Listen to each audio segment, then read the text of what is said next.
What's going on, everybody? Welcome to Radiovania, episode number 68, your nerdy public radio for all things entertainment and pop culture.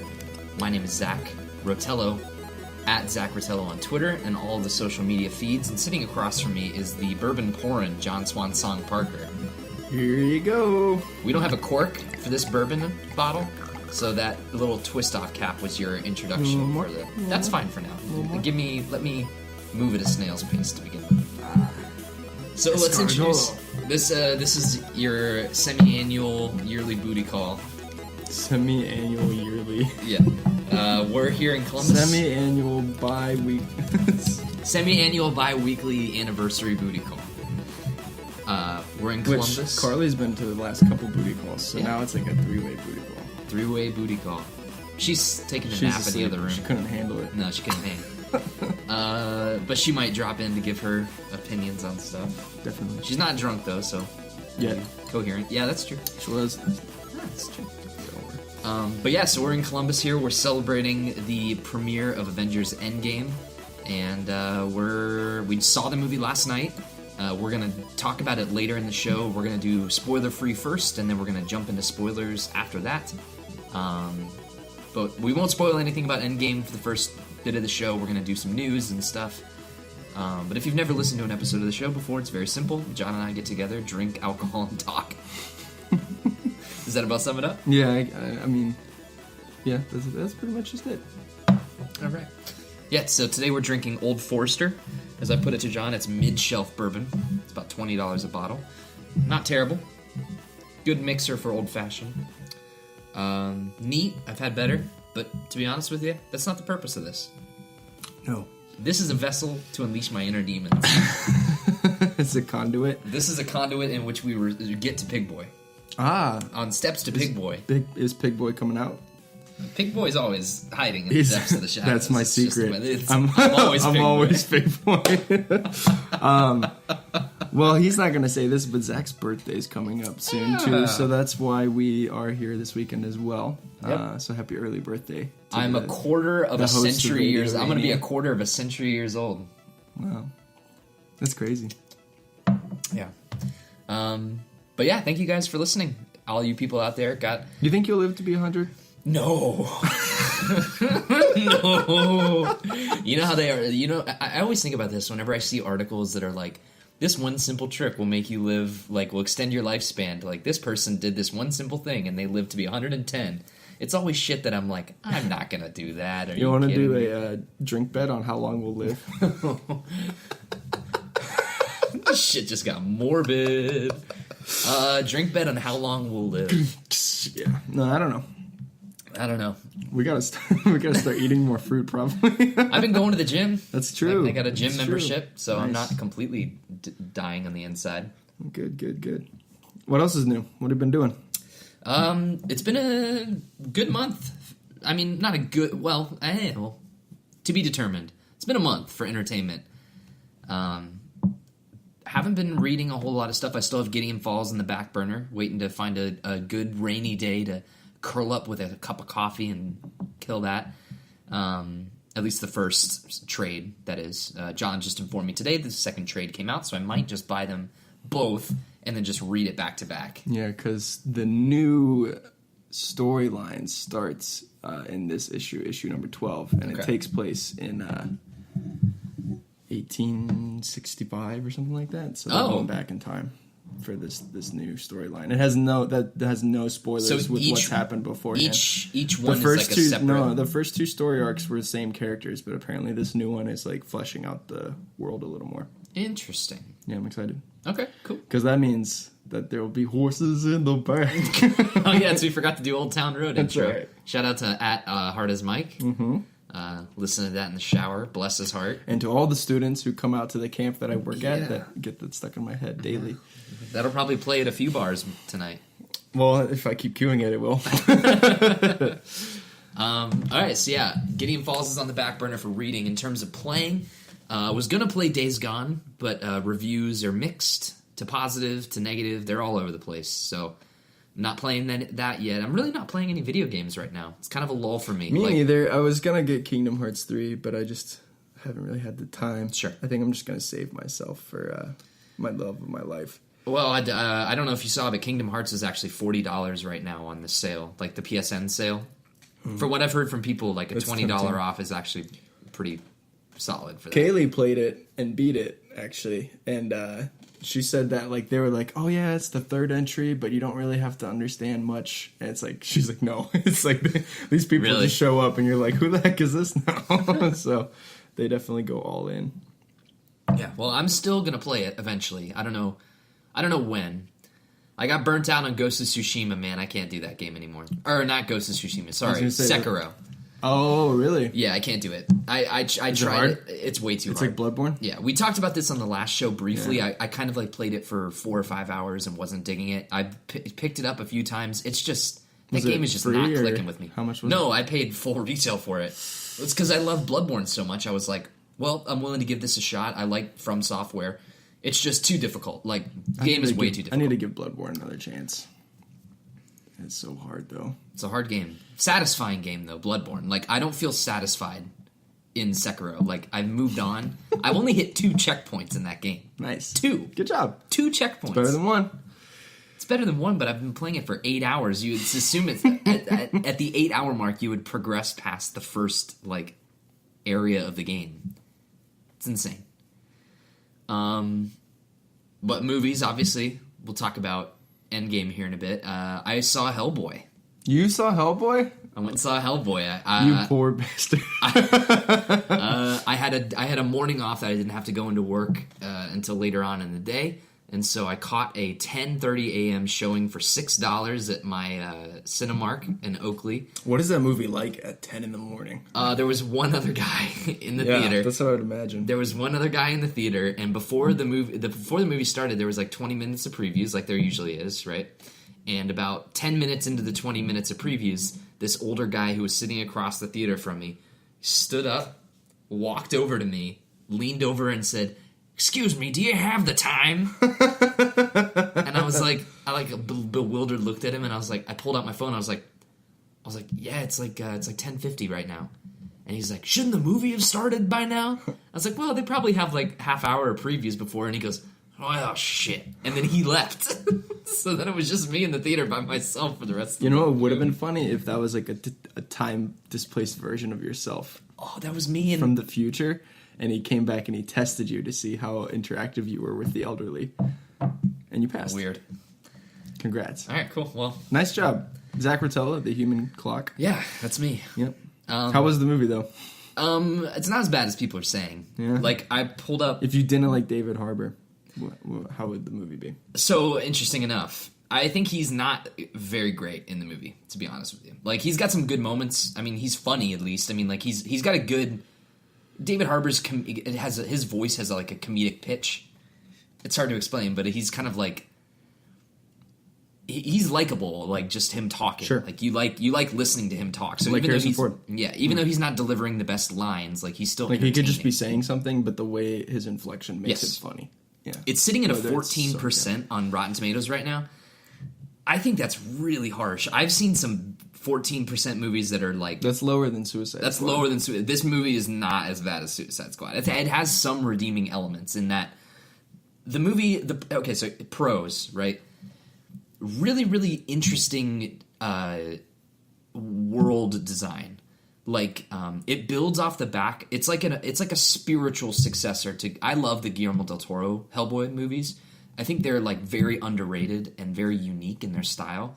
This movie takes a lot of inspiration from it, which is really, really cool. Like, there's a lot of like really creepy monster designs, and the way that some of the characters, like, there's this one part where there's like a demon that walks she has no feet and no hands, and her like back is broken, so she like walks like a crab like this, and she tilts her neck back to like look at you. And it's, like, frightening. Like, she's, like, skin and bones. And so some of, like, the costume designs and the world designs, like, there's a lot of practical effects. And it looks, like, pretty good. Like, I was visually invested in most of the movie. Now, the cons. It has maybe the worst editing I've ever seen in a major release. Really? How so? The studio. This is like a major case of like studio shenanigans. What studio makes the Hellboy movies? Is this Lionsgate? Summit Entertainment. What? Okay. Shout out. Shout out to Summit. How is Mila Jovovich? She's fine. Yeah. She's entertaining to watch. Like she's hamming it up. Her performance is very reminiscent of Cate Blanchett in Thor. Oh, okay. She's kind of just like, I am all powerful. I'm good. I'm sexy demoness. What about Ian McShane? Is not given anything to do and looks like he could care less about being Does that guy like being an actor? I don't think so. I think he just remember when he was in Game of Thrones disappointment for an episode. Yeah. Spoilers. And like he like spoiled that he was bringing back. Spoil the Hound, and people like got really mad at him. He's like, "Who cares?" Yeah. It's like, well, okay. No, he doesn't give a fuck. He doesn't care. Yeah, the editing though, man, holy cow! It's like I feel bad for the director because I'm sure that he did not have final cut because like literally, it's every transition from scene to another scene that's another location. There's like. There's like a rock song that plays in between, a pop rock song that plays between like every transition. No, like stuff that sounded like Creed or Nickelback.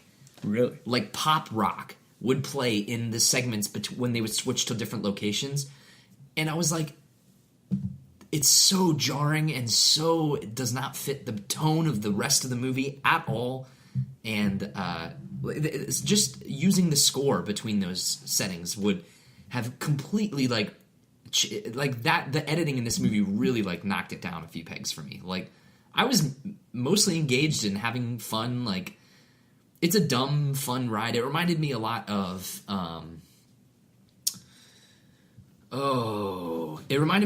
Ghost Rider.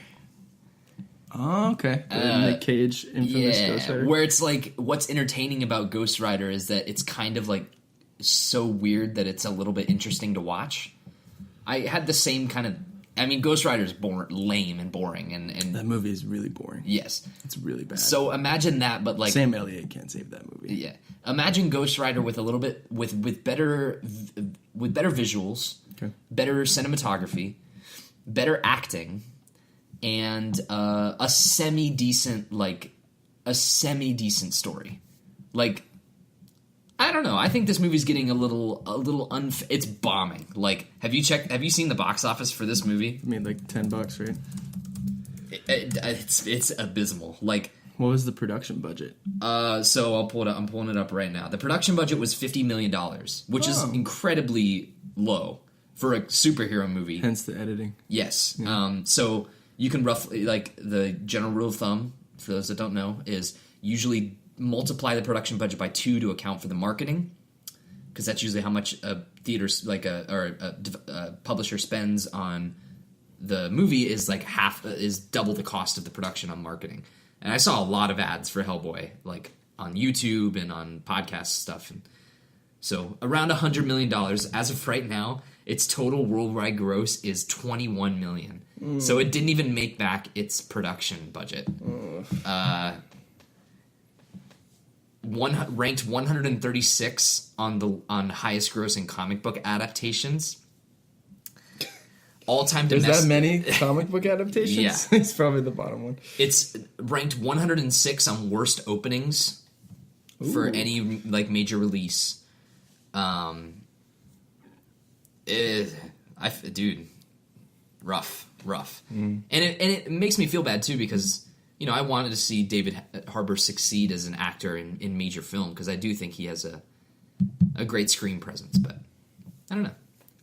I recommend a rental. I probably won't rent that movie. I recommend a Netflix. I just watched the Ron Perlman one. Oh, it's interesting to watch though. I give it half a thumb. I've heard that it's kind of disappointing because the creator, Mike Mignola, had like a lot more influence in this one, supposedly.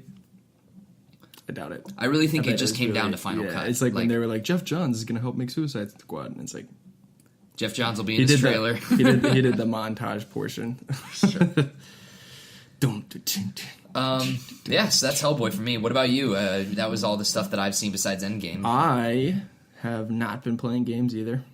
Waiting patiently. I have been reading comics weekly. Lots of things. Most everything is pretty good right now. But I went to Star Wars Celebration. Yeah. So I'm sure we'll talk about that a lot when we Got some dive Star into Wars some news. of the pop culture news. But best celebration that I've been to. I've been to 3, including this one. And I think that was the general consensus by a lot of people. I think a lot of it had to do with the venue. The conference center that they used in Chicago was like the perfect amount of space. And then it being in a city like Chicago as opposed to like metropolitan Orlando, I think made it a little more appealing.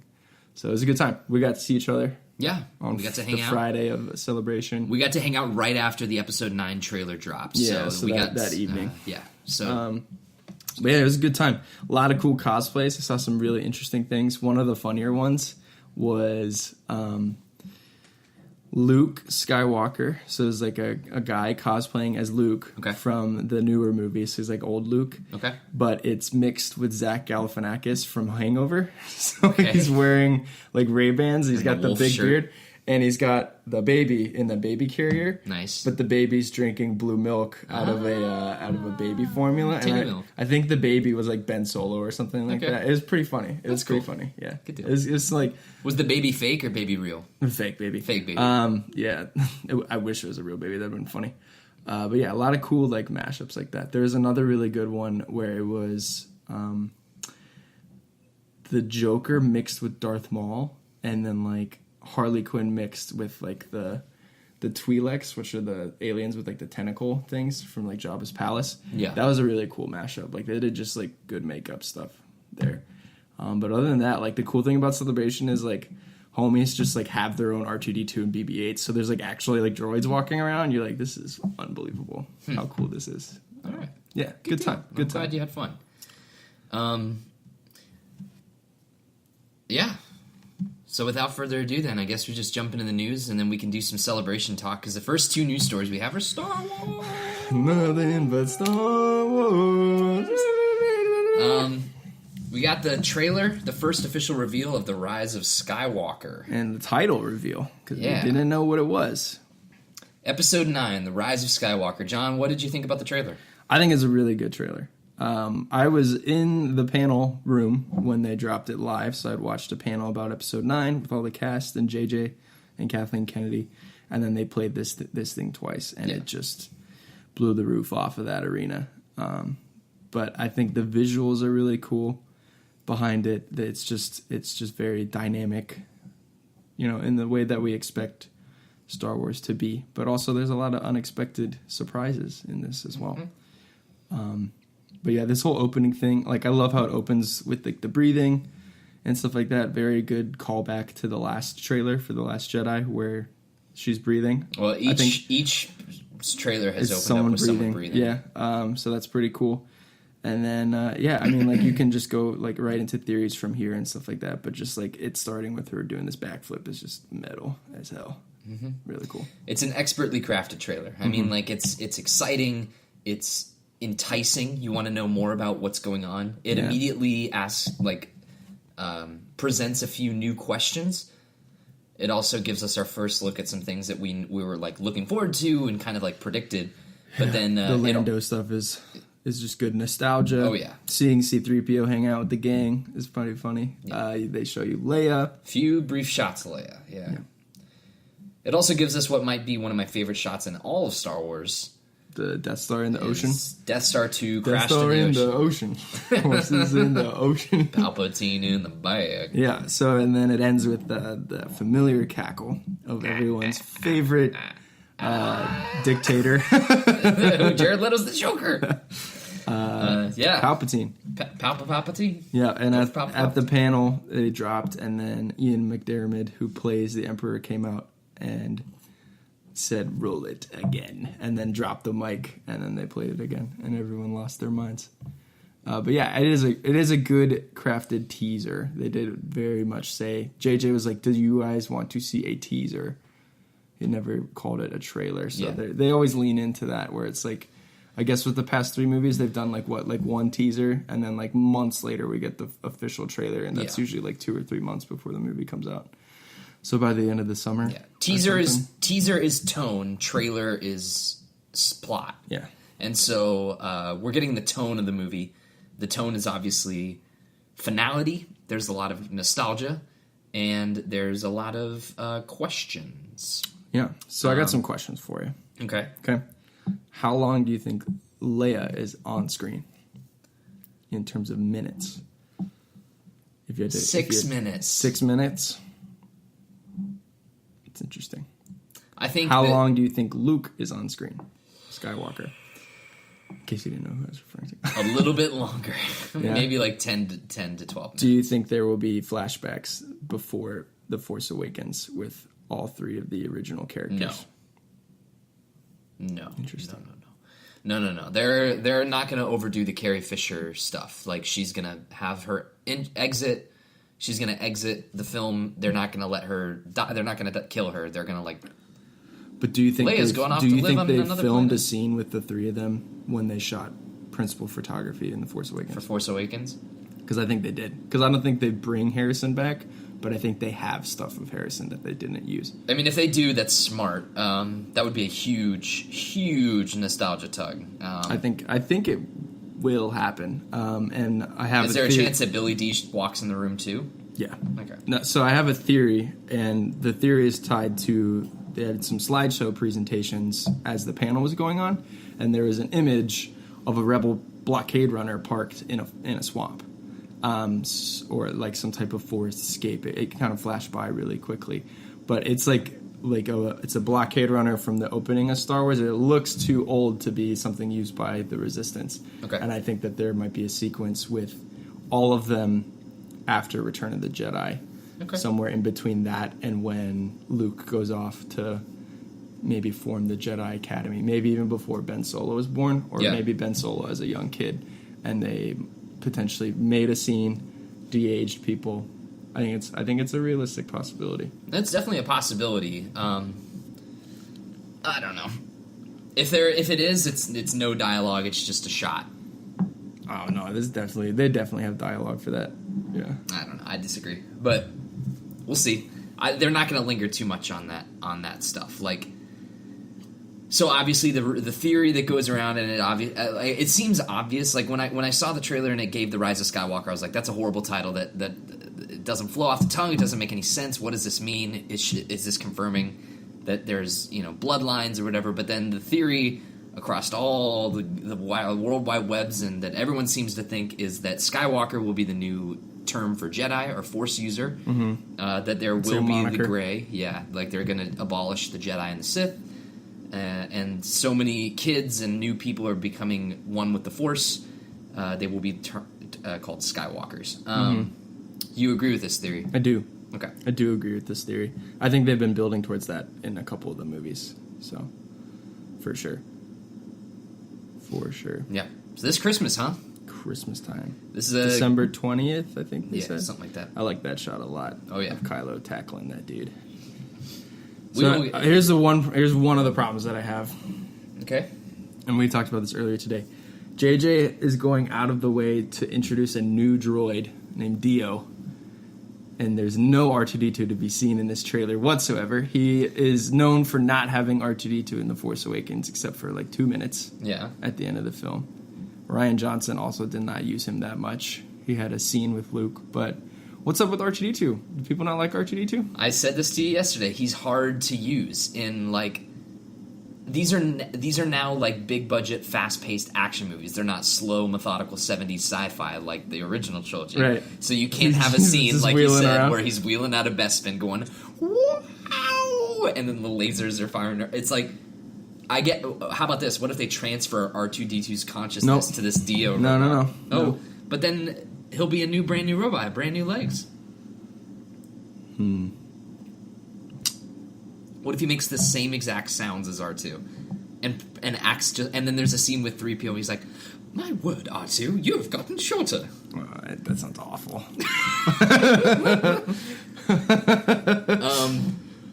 So moving on to another article about this came from we're going to talk about Disney Plus here in a minute because that's a big thing. But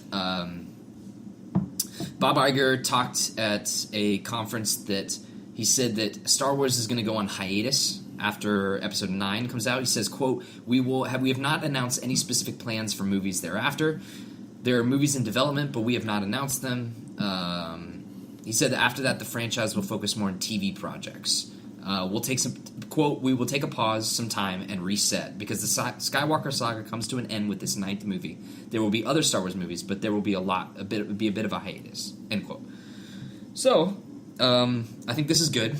Yeah, I think so. I think they also really want to promote this streaming service for sure. I think it's a smart move because you want to promote the streaming service, and Star Wars was they pumped that stuff out, man. They oversaturated it for sure. Yeah, they got really invested after a long break. Yeah. I mean, it's like you spend $4 billion on an IP. What do? You immediately try to find a way to make that money back, and so. Which they did. A new trilogy. Yeah. I mean, you did, but then it's like you also risk the interest levels dropping. Sure. Oversaturation. Yeah, but that's why then you take a break and then you pump it back up.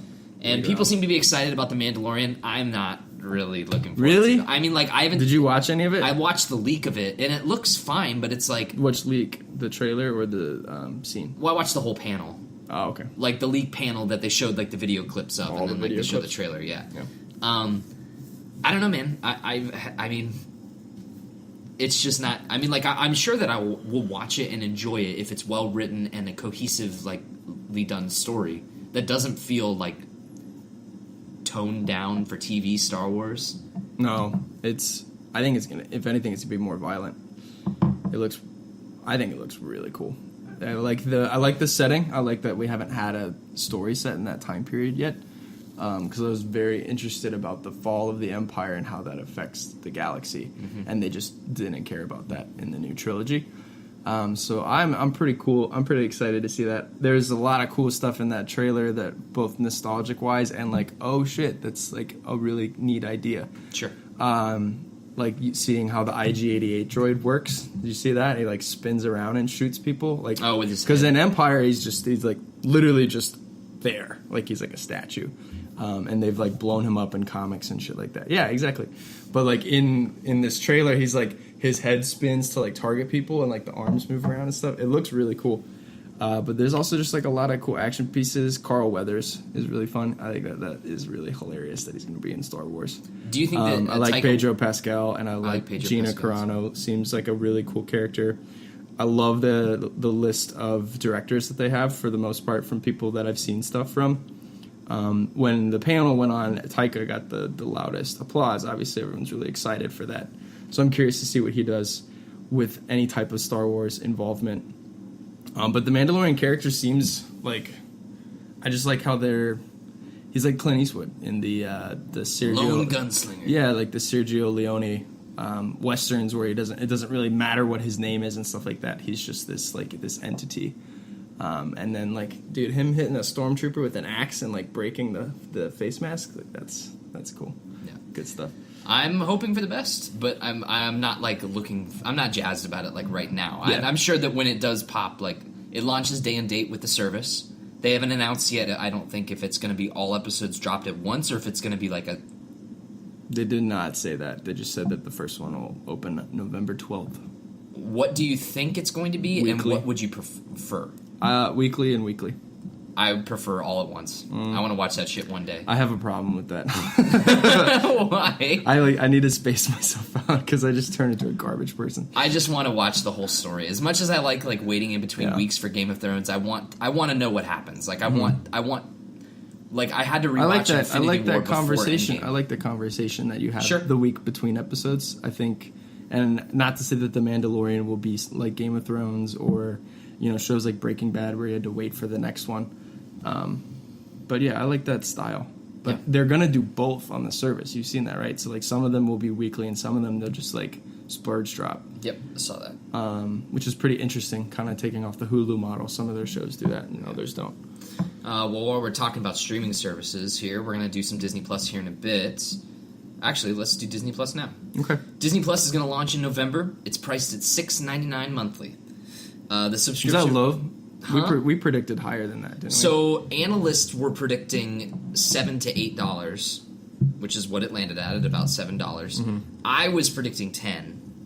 Rival Hulu. Mm-hmm. Hulu and Netflix. Netflix is like $12 or $13 a month, right? Right now, yeah. Hulu is like $10 with ads. $12 without ads.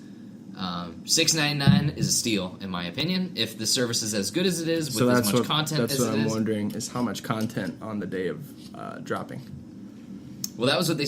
hold on. Will I be able to watch the Apple Dumpling Gang? In the first year after its launch, Disney Plus will include 7,500 episodes of current and off-air TV shows, 25 original series, 10 original movies and specials, 400 library movie titles, and 100 recent theatrical films release. That includes the rights to all 30 seasons of The Simpsons. The Simpsons are going to be on Disney Plus? All 30 seasons. Wow. Yep. That's pretty nuts. So I don't know if it's going to be like the entire thing at launch, but think about this. If you have 400 library movie titles in your catalog, even a quarter of that is 100 movies to choose from. And they're all classics. Disney, Marvel, Star Wars, or Fox. Yeah. Well, they showed the splash screen, so everything that's on this screen will be available at launch. I think is what they said at the conference. So Star Wars, Black Panther, and Frozen. That's my top 5 favorite movies. But then they've got the thing for National Geographic. They have a page for Star Wars, a page for Marvel. So you would have to assume that there's more than just one or two. I would imagine all of the Star Wars movies and Marvel movies would be up there. Oh, bless my heart. Bless my heart. Which is good because I don't own all the Marvel movies, and I would love to rewatch some of the older ones. This new Star Wars thing sounds pretty cool. Maybe I'll buy into the Plus service and check it out. Never seen it. Is that the movie with Spock? Mm-hmm. Yeah, I think so. And the Xenomorph, right? Yeah. Oh yeah. So after Disney Plus was announced, stocks in Disney rose to an all-time high. Stocks of Netflix dropped. Stocks of HBO dropped, I believe, and like Time Warner. What's going to happen in the fallout of the streaming wars? Like, is it going to be like the Terminator? I think. It's just Disney Plus machines roaming around looking for the survivors. Feed me your Netflix. I do not know. I think, I don't know. Netflix is moving in a very interesting direction because they have a ton of content that people like. Netflix survives because they make so much money off of people just keeping their subscription and not like canceling it because they have shows like The Office and Parks and Rec that people just put on and forget about. Shows that are just like background noise. And then they make money on their original content that they spend a ton of money on to try and get like more people to subscribe and then stay on their platform. Disney Plus has the luxury of knowing that like they instantly have a following because of their library. They have a 400 movie library of stuff that like parents will buy for their kids, you know? Yeah. This is a money saver for families. This is a good thing for geeks like us that like Marvel, Star Wars, National Geographic, like all this stuff. I don't know. It's going to be an interesting few years after Disney Plus comes out. I think like Hulu's going to cease to exist soon. That's just going to be completely absolved. I think it's going to get absorbed. Yeah. And HBO might be going the way of the dodo. Story on HBOWatch.com said study finds that 37% of Game of Thrones viewers are likely to cancel HBO after the show ends. That being Game of Thrones. Mm-hmm. It was research firm Decision Data that you can go to on this website if you want to. They found 37% of them are likely to cancel their HBO subscription, 13% very likely, and 24% somewhat likely. If their survey is accurate, this can mean millions of people simultaneously canceling their subscriptions at once, a huge hit to the network. Obviously, this isn't the first time this happens. This is like consistent data is that like people will subscribe for Game of Thrones and then cancel and then renew the next year for the next season, which is what I did. and what I will do. So I'm part of that. I'm part of that 37%. Are you? I don't have HBO, so I use Grayson's. Oh, nice. But it's kind of a bummer because I heard that there's some other shows on HBO. I don't know if you heard about this. Yeah, but there are other things besides Game of Thrones on there, and there's some things that are really good. Yeah. I've heard Barry is like fantastic. That's what I've heard too. I've been wanting to watch. I know people like Veep. I like Veep a lot. I've not watched all of it. But I've been watching Eastbound and Down. You ever seen that show? No, but I like that song. It's Loading up and shrugging. It's got Danny McBride, who I know you don't like McBride. Danny. I love him. It pisses me off. This is Radiovania, sponsored by Danny McBride. Sponsored by the Danny McBride Foundation.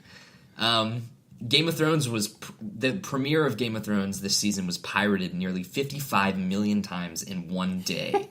The analytics company MUSO, that's about 76.6% of those viewers relied on bootleg streams, while the rest were split between downloads, public torrents, and private torrents. 10 million of those illegal downloads came from India, where HBO is relatively difficult to access in any format. 5 million came from China. The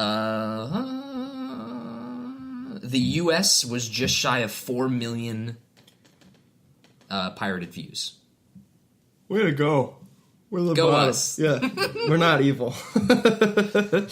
So not only are people canceling their HBO subscriptions, but people are just actively not paying for it. They're just pirating it at this point. So, what do you think of Game of Thrones so far this season?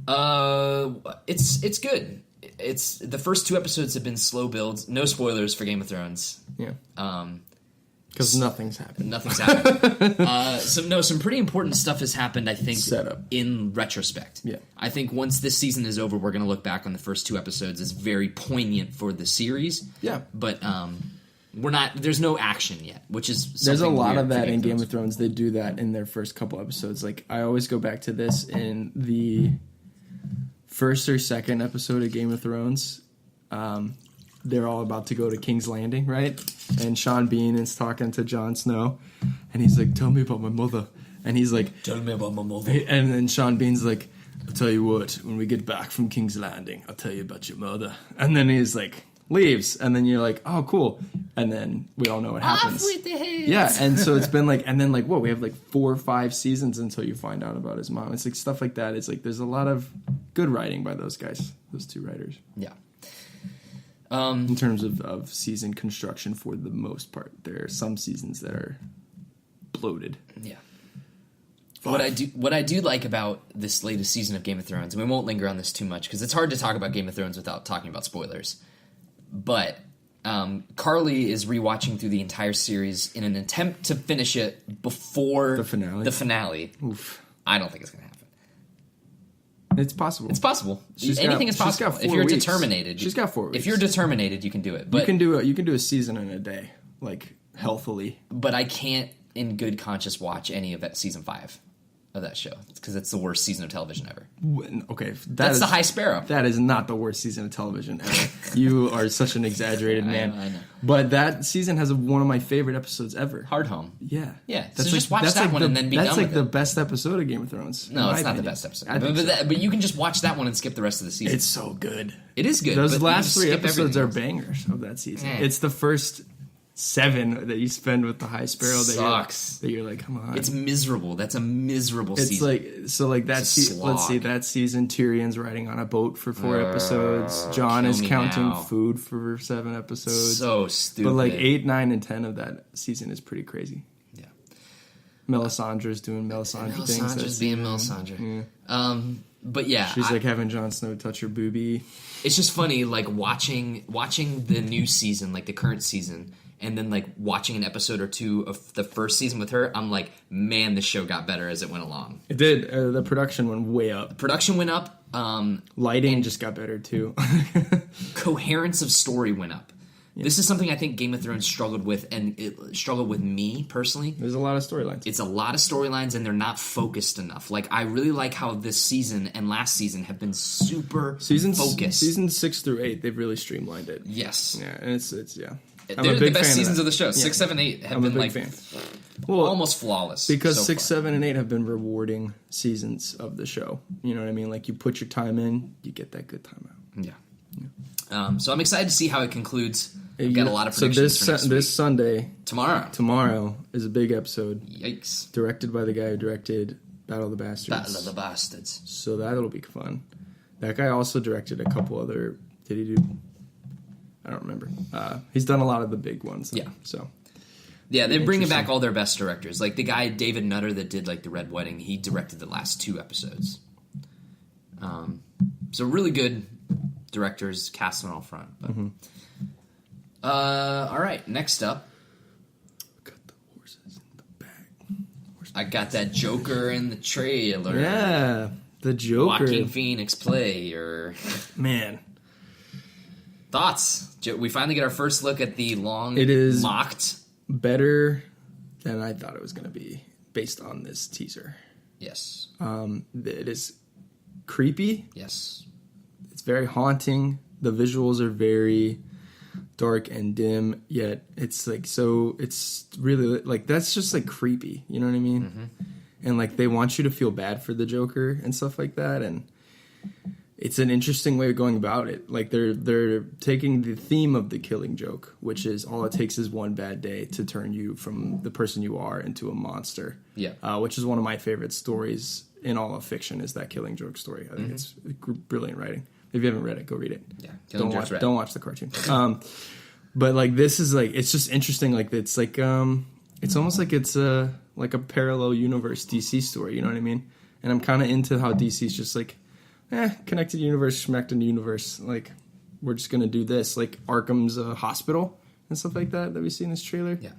Like, there's just all these really... Well, it's a hospital now. It probably changes. To an asylum, yeah. I mean, that's my favorite part, is him... Laughing on the subway. He's just freaking out. Yeah. So something I want to point out that I'm really impressed with this trailer is the physicality of Joaquin Phoenix. From the way that his body is, like, contorting to, like... This scene where he takes a punch, like... Very Heath Ledger, like the way that his body moves, like he feels very like something I didn't like. Gangly. Something I didn't like about. I mean, you could say it about Jack Nicholson's Joker too, but like something I didn't like about the more comic Jokers is that they're a little bit more. They're like untouchable. Mm-hmm. I like that they like Heath Ledger and Joaquin Phoenix kind of get tossed around a little bit. Sure. And Jack Nicholson just gets punched at the end a bunch. It just makes them. Jack Nicholson also doesn't do. Anything, yeah. It makes him more human, but yeah. This is awesome right there. Like, the shoes are all, like, really big on him, too, you know, like, they just look like clown shoes. Yeah. I am... Tossed out things. This is a Martin Scorsese produced film, correct? Is that still happening? Oh, I don't think Scorsese has anything to do with this film. They had speculated it that it was. Maybe it isn't anymore. I think people are just drawing comparisons to, like, The King of Comedy. Yes, that's exactly what they are. I don't. Robert De Niro is in this movie. Yeah, De Niro is in the movie. My expectations. I don't want to get like. I'm worried about getting so excited. Because I want this movie to be like a completely standalone, no frills, no attachments, complete insane dive. But then you have to remember, it's like, how do you market that? You know, it's like not like. It's a Halloween movie. It's a Halloween movie, so yeah, I mean, I guess that's how you would do it, but we don't know for sure if it's going to be R-rated, right? They haven't said for sure. I thought they said they were going for it. I'm worried this is going to be a little light on the film. Well, if it's PG-13, we've seen how good a PG-13 Joker can be, so that doesn't necessarily bother me as much. But I do think it will be rated R. I think it's going to be really intense. So. I bet you it lands at PG-13. Drink bet? No. Pussy. So yeah, Joker. Not much more to say other than I also do think that step up in terms of cinematography from like what who we've shot been this seeing movie? in DC. Who? The guy who directed The Hangover. Well, he didn't shoot the movie. The director is the guy that did The Hangover. The director of cinematography is just some other guy. Okay, yeah, but like the director is what I meant. Sure, yeah, that's another reason to be scared. Is that interesting. like Todd Phillips is not like the best with drama. He just did A Star Is Born with Bradley That was Cooper. Todd Phillips. He helped him. Yeah, he was a co-producer. Interesting. Well, we'll see what happens. Anything could happen with this movie. It could be terrible. It could be the worst thing ever. It could also be like a revelation. Mm-hmm. It could be Hellboy. It could be Hellboy. That's true. It could bomb. I bet you this movie doesn't make very much money. Like, I mean, their production budget is probably pretty low. I don't think they'll make that much money, but they said it's like 40 million or something. Zazie 40 Beetz million for this? Yeah.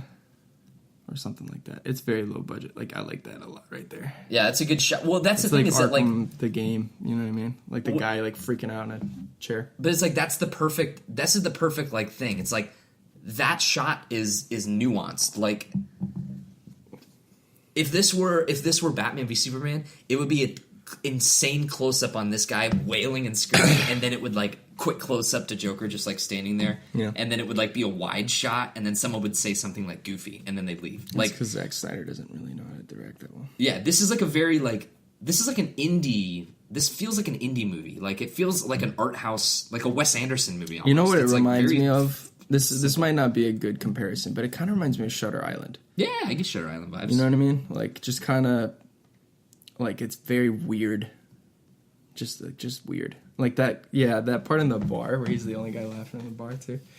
Oh, that shot gives me chills, man. Yeah, him making the smile. Right, that's amazing. Think he's going to cut his lips open? Yeah, for sure. You want to know how I got That's these scars? that's the reason why I hope it's, like, R-rated, is that you got to... Do you think this is a origin to Heath Ledger's Joker? No. I don't think so either. No, separate Could universe. be, though. Completely standalone, no attachments whatsoever. Cool. What would be funny, though, I'm is worried that they're going to fuck that up. But. if this movie makes a bunch of money and they can't get Batman going, but they have, like, Joker movies, that'll be pretty fun. Yeah, we'll see. So, we just got word that Shazam writer Henry Gayden is coming back to write the sequel. And I also just realized that we never talked about Shazam, because the last podcast we did was right before Shazam. And so, is that true? Yeah, we texted about it, but we That's never right. got to like give our full opinions on the show. That's true. So, John, Yes. we both saw Shazam. We did. Shazam! Shazam! What'd you think? I thought it was fun. It's a fun movie. Yeah. It's got some good comedic moments, some of which were ruined by trailers, but you have to get people in theaters, which I understand. But still, I feel like they saved some good things for it. I like how much they borrowed from the Jeff Johns Shazam run. I think it services the character really well. I wasn't super into the villain that much. I do like Mark Strong a bunch. I know you enjoyed the origin a little bit more than I did. But I just like Zach Levi being a goofball for like a couple hours. I thought it was really funny. Yeah. Highlight of the movie is the tone. Like, the highlight of the movie is that it has a very, very consistent and interesting tone. Like, it's not all goofy. It's a fine line. Like, there's some really dark stuff, and that was the stuff that I really liked. Like, I liked that when it was goofy. Like, the highlights of the movie is Freddy and Billy's, like, relationship with each other. Sure. The family dynamic. Yes, the family dynamic between them. I really didn't family dynamic as a whole kind of being the theme. The thing, though, is that I didn't like any of the other kid actors, except for the young girl. Like, she was cute or whatever, but, like, the chubbier kid and then the older sister, they all just read to me like bad sitcom actors. Like, they didn't work. Like, they were, like, fine as kids, but, like, they were pretty bad kid actors for me. The highlight for me was the relationship between Billy and Freddy. The thing that I really liked, though, is that, like, echoing what you said about the opening and the villain, is that Dr. Savannah. I didn't like the villain after... okay, so I'll phrase this in reverse. The intro of the movie was amazing. I loved it because it was incredibly dark. I wasn't expecting it. You get, like, this dad and the older son, like, picking on the kid. Like, you can immediately tell it's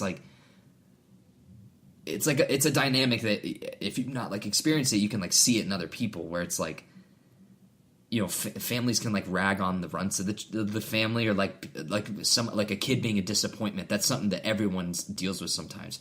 Sure. And so, like, having them, like, wail on him and, like, double down on his insecurities, which he obviously feels, is like, you immediately have sympathy for this kid. Mm-hmm. And so when he is denied, like, all powerfulness and, like, Power of Shazam. the power to be something more than what he is and be powerful and not weak against his superiors, he has that taken away from him, and that's what changes him to be evil. The problem is that same humanity is never again brought up for the rest of the movie. And for Sylvana. For Sylvana, which bummed me out because like Billy and Sylvana kind of like deal with the same issues. They're supposed to be the same people. Yeah, right. They're supposed to go through a similar trial together. One took it by force. One was reluctantly taking it. It's the heroic journey, right? And so they have a lot of like similarities that they could tie on, and never once was there a moment where they like had a heart to heart, like even albeit for a few lines of dialogue, like just a couple things where it was like Billy's like frustratingly is like, I just had to like spoilers for Shazam, spoilers. Billy's like, I just had to walk away from my actual birth mother. How do you think I feel right now? And he could go like, well, I did the same thing. Yeah. And there's like just something to give him a little humanity. Spoilers for Shazam again. He is full of demons, so that is kind of clouding the way he acted. Yeah. But then at the end, when he doesn't have demons, he's in the jail cell going, scribble on the walls, talking to a caterpillar. Mr. Mind, baby. Yeah. So I don't know. That was, I mean, the movie. What was your favorite? Since we already are in spoiler territory, what was your the funniest part to you? The funniest part of Shazam? So like my theater, Grayson and I went. Grayson took me for my birthday. Shout out to Grayson. What up, Grayson? You didn't come, you bitch. Okay, that's rude. He's shopping for a car too. But our theater, we had a blast. Like it was like people were like laughing at a lot of different stuff, even the stuff that was already seen in the trailer. But the one that was the biggest for everybody, I'm curious to see if it was the same for yours. Well, so the thing is that we saw it on like a Tuesday or a Wednesday after work, and so our theater was like half full.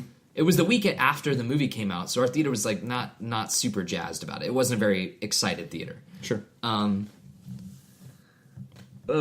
can't even remember what got the biggest laugh, to be honest with you. What about that you can remember for yourself? You might have to go first and jog my memory. Okay. Because I can't think of anything funny. The one that got the biggest laugh for us was in the convenience store. Oh, Shoot Me in the Face. Shoot Me in the Face, which was so funny. And I was really glad that part didn't get revealed because that shit was hilarious. So I remember the part that got the biggest laugh out of me for no real good reason was the Big reference. Oh yeah, on the piano. Because that was good. The comedic timing of him looking down and looking up, and then Mark Strong, like it's a dead on shot of him running at the camera, and it's like the funniest fucking thing. He's like, because it's like dead serious Mark Strong with sunglasses going ding ding ding ding ding, and he tackles him. And I like lost it. I was like laughing. I was laughing so hard. Yeah.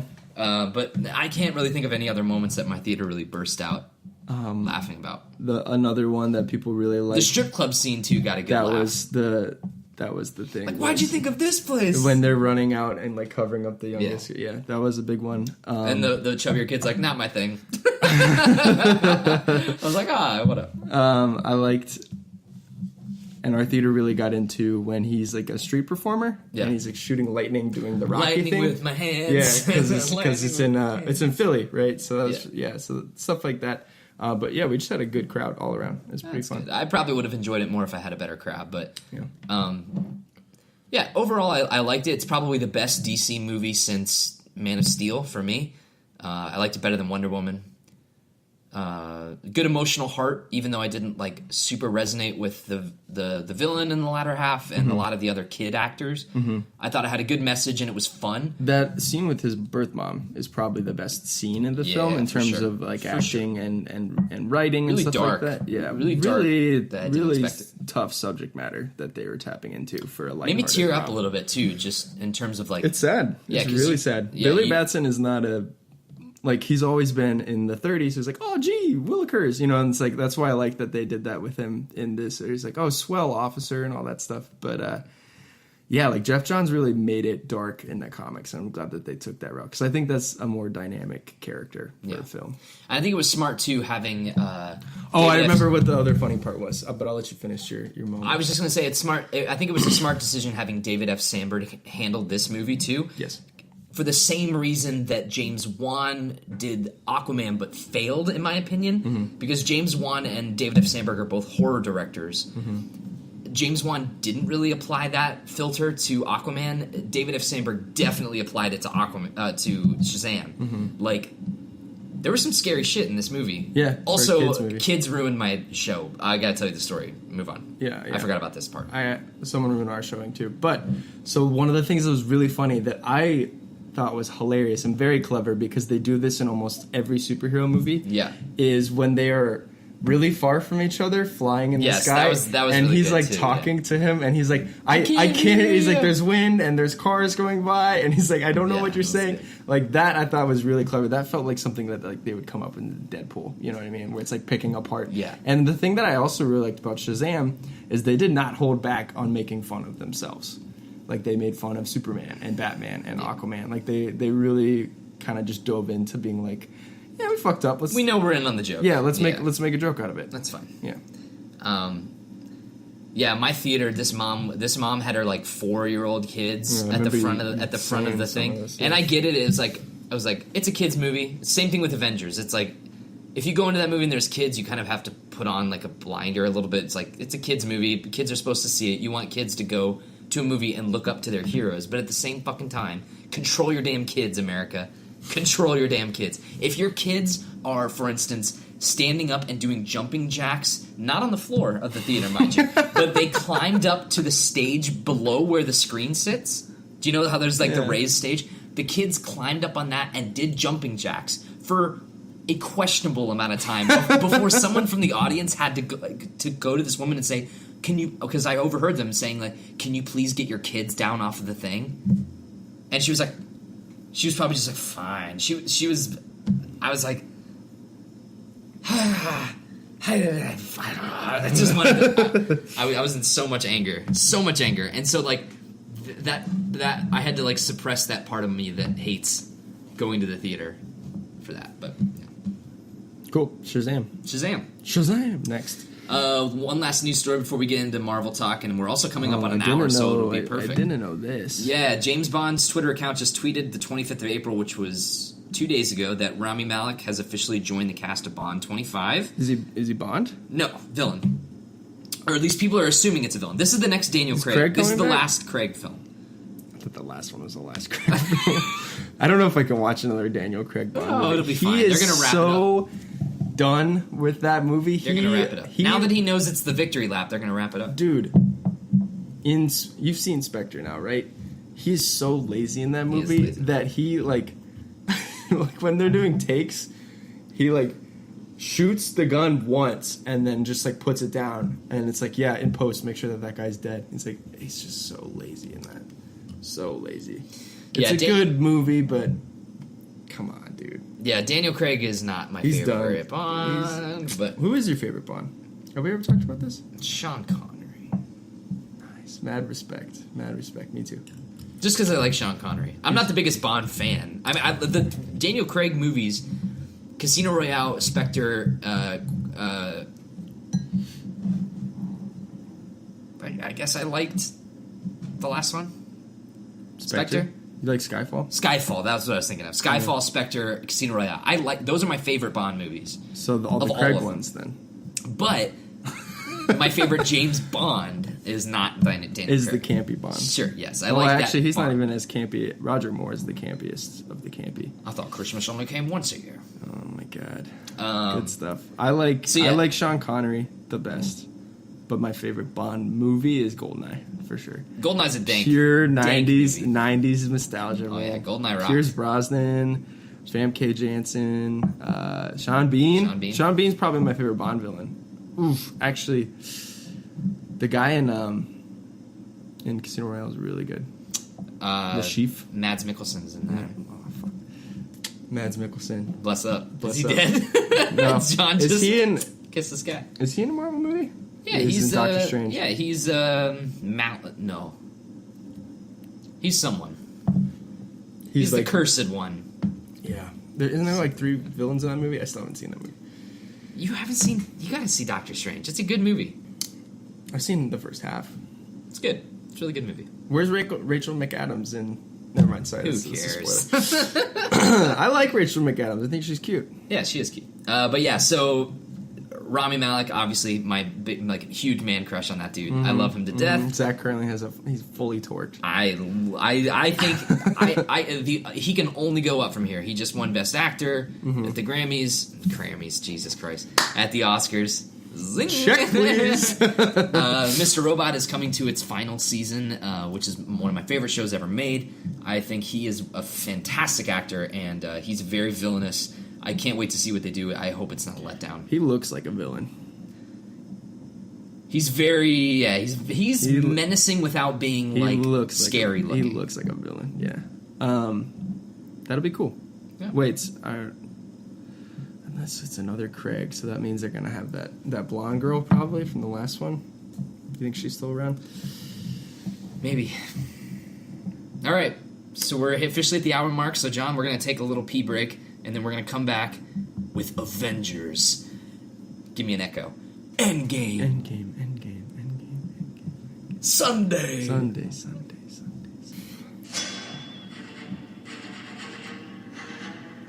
And that's all we get before YouTube can copyright us. That's right, folks. Avengers Endgame. Endgame. I'm not taking this. Daddy needs his juice. I want to tell people about these cups we're drinking out of before we continue. So it's supposed to be a coffee mug, but the handle is like a little nub. Yeah, there's no like loop. It's to not put a your loop finger. for a finger. So you have to either hold like it. You like have to this. like make. You have to pinch it. You have to either pinch from the top or the side. That's what she said. But if you pinch from the top and the bottom, then you get uneven, disproportionate wiggle room here. Not if you have strong wrists. Get those. Never mind. Avengers. Can't nobody tell me nothing. Someone needs to mash up Old Town Road and the Avengers theme song. Ooh, that would be good. Yeah. How are we gonna do this? Can't tell me nothing. I thought you were gonna put Avengers lyrics on the Old Town Road. Got the horses in the back. All right, we need to talk about this movie before we get off track. Zach's been stewing on it for about 16 hours. Yeah, so we saw it last night at 9:40. Our showing got out around 1:30 in the morning, 1:15 in the morning, somewhere around there. Clocking in, at 182 minutes. Avengers Endgame is currently sitting at a 96% on Rotten Tomatoes. The old tomato. 93% audience score. And this is counting 376 critic reviews and 12,000 user ratings. What was Infinity War? I'm about to look that up. Yeah, let me know. Let me know. No. Infinity War landed at an 85%. Really? Critic score, 91% audience score. Okay. So the critic score for Infinity War is almost a whole 10% less than Endgame. That's interesting. It is very Do interesting. you think 10% of that score, like the gap between those two, because I think these movies are currently fighting in terms of which one I like more. Yeah, we'll talk. Yeah. But do you think that 10% from a critic standpoint is like an achievement? You like when someone gets an Oscar nomination because they've been an actor for very long, or something like Glenn Close when she recently got nominated again for like the 6th time. Yeah. I don't know. Something else to think about is that Infinity War had 427 reviews counted with 85%. Endgame is only a 376. So there's a good 90 reviews. It's not going to sway it a whole lot, but... No, bro. No. I don't know why there's We'll talk about the disparity here in a sec, because I'm curious about your opinions. But before we jump into our personal opinions, let's hear about some money. You like money, John? I do. Money!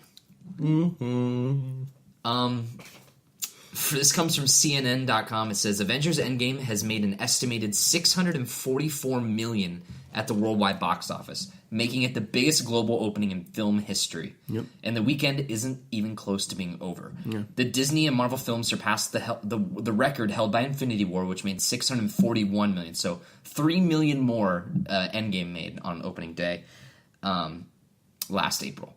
Endgame has grossed an estimated $487 million overseas, which breaks the record for the biggest opening weekend internationally, which was held by 2017's The Fate of the Furious. Endgame also has the highest grossing 3-day start ever in China. The film has so far made $217 million there. Biggest opening day ever in North America with an estimated $156.7 million, which is $37 million more than the previous record's total, which was held by The Force Awakens. The Force Awakens. So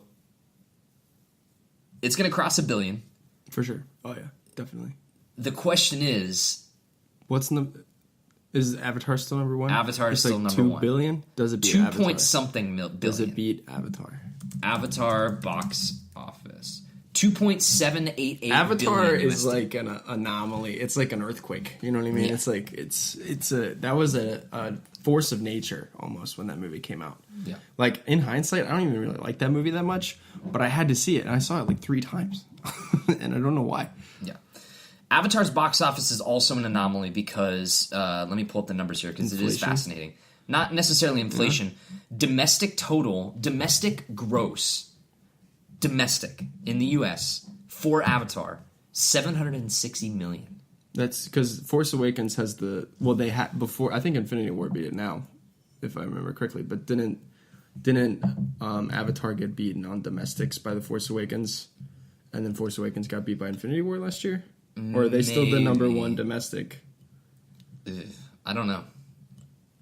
We'll look it up here in a sec. Yeah. We'll have to do. Yeah, we'll domestic we'll for do Avatar. A numbers crunch another time. Domestic for Avatar, $760 million. Foreign gross for Avatar, $2 billion. $2,027 million. Wow. So, like, 27%, according to Box Office Mojo, of that movie's profits came from the U.S. Everything else is overseas. Yeah. So that movie hit worldwide. Yeah. It was a worldwide hit. It was a phenomenon. Yeah. Whether or not Endgame can do that, John, what do you think? I would like it to, but I don't think it will. I think that Avatar is like a lightning in a bottle scenario. I don't know what it's going to take that thing down. Might not ever. Might not ever.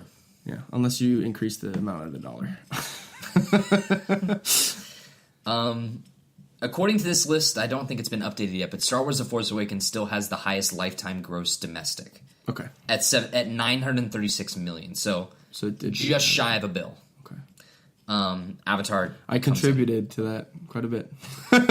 Saw that movie 7 times. 7 times. One of those posters. So, John, give me your non-spoiler Avengers Endgame It's so hard to review. do that. It is very hard, but try your best. It is a good film.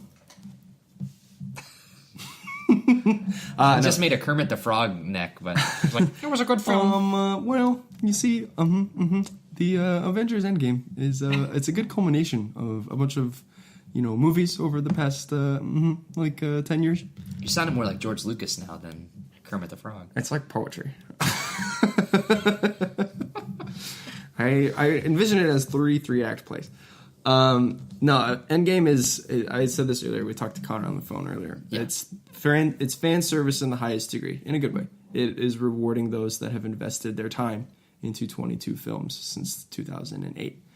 To think that when I saw Iron Man in theaters with my mom, and it was about a guy that I didn't really care about in the comics, to see where this franchise has gone, and to now it's, if you want to say, conclusion to this story that started back then, has been quite the ride. And it pays off pretty much almost everything. I would say it's damn near perfect in terms of giving credit where credit is due to a lot of the characters that you like. But for them to be able to get everybody, that movie would have had to have been 4.5 hours. Yeah. So what we were able to get, I think, is a really well edited cinematic event.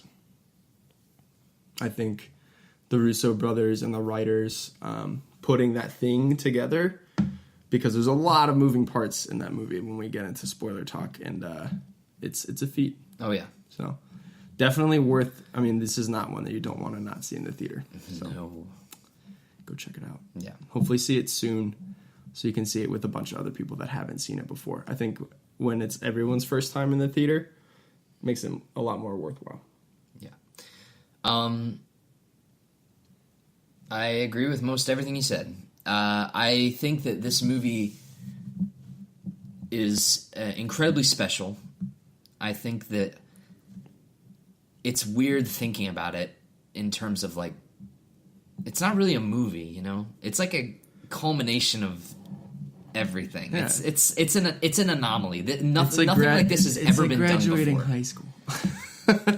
Nothing like this movie has done before and may never be done again. Like, there's a chance.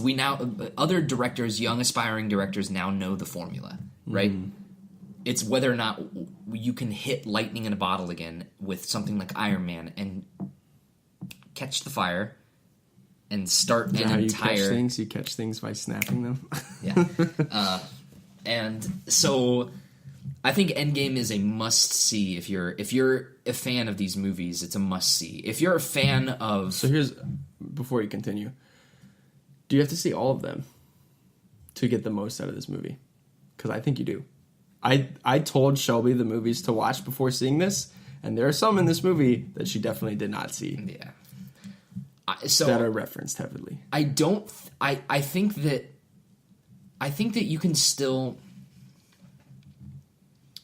Let's put it this way. Okay. Average Joe Schmo that doesn't like... Let's call him Lucas. If Lucas were to go and see this movie and not know anything about the Avengers and just say, like, I'll just check this out, it's the summer blockbuster movie, it's action comic book heroes, they're not going to give one iota about anything in this film. Correct. This is payoff. Correct.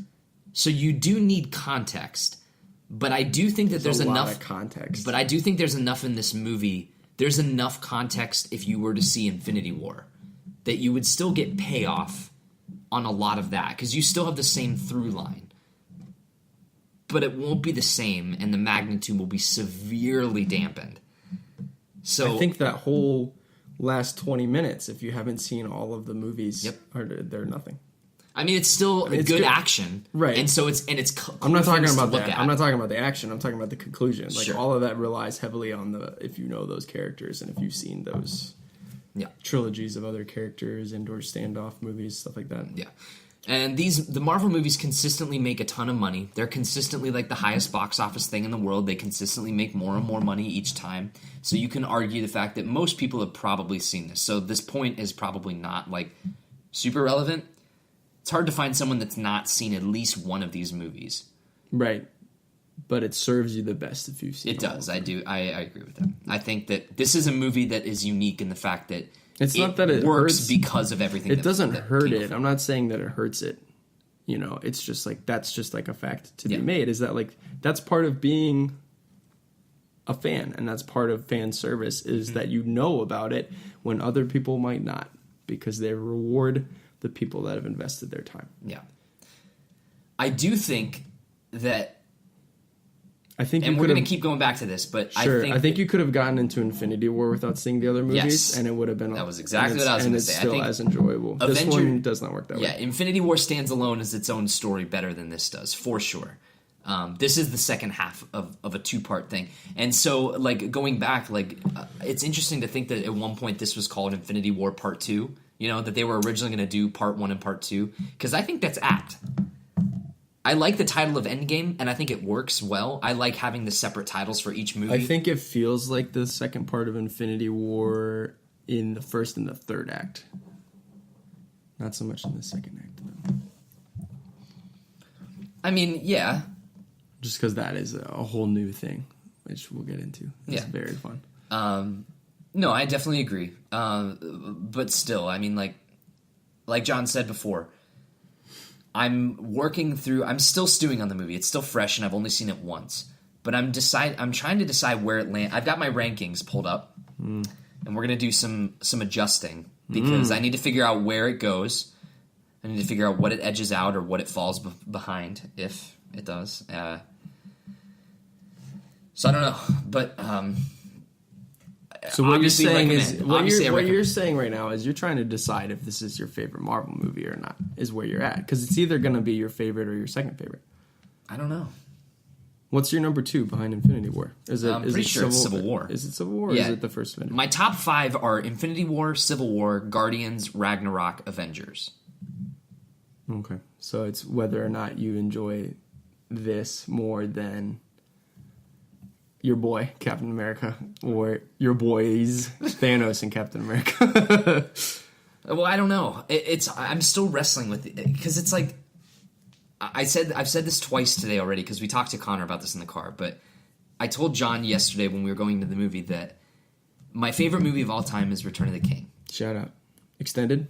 Yeah, oh yeah. All right, good. I was saying that Infinity War to me is a perfect movie. Like, I could find a flaw, but to me it's a perfect movie. Like, it's my favorite Marvel movie. Might be one of my favorite movies ever. Perfect satisfaction? Infinity War? Mm-hmm.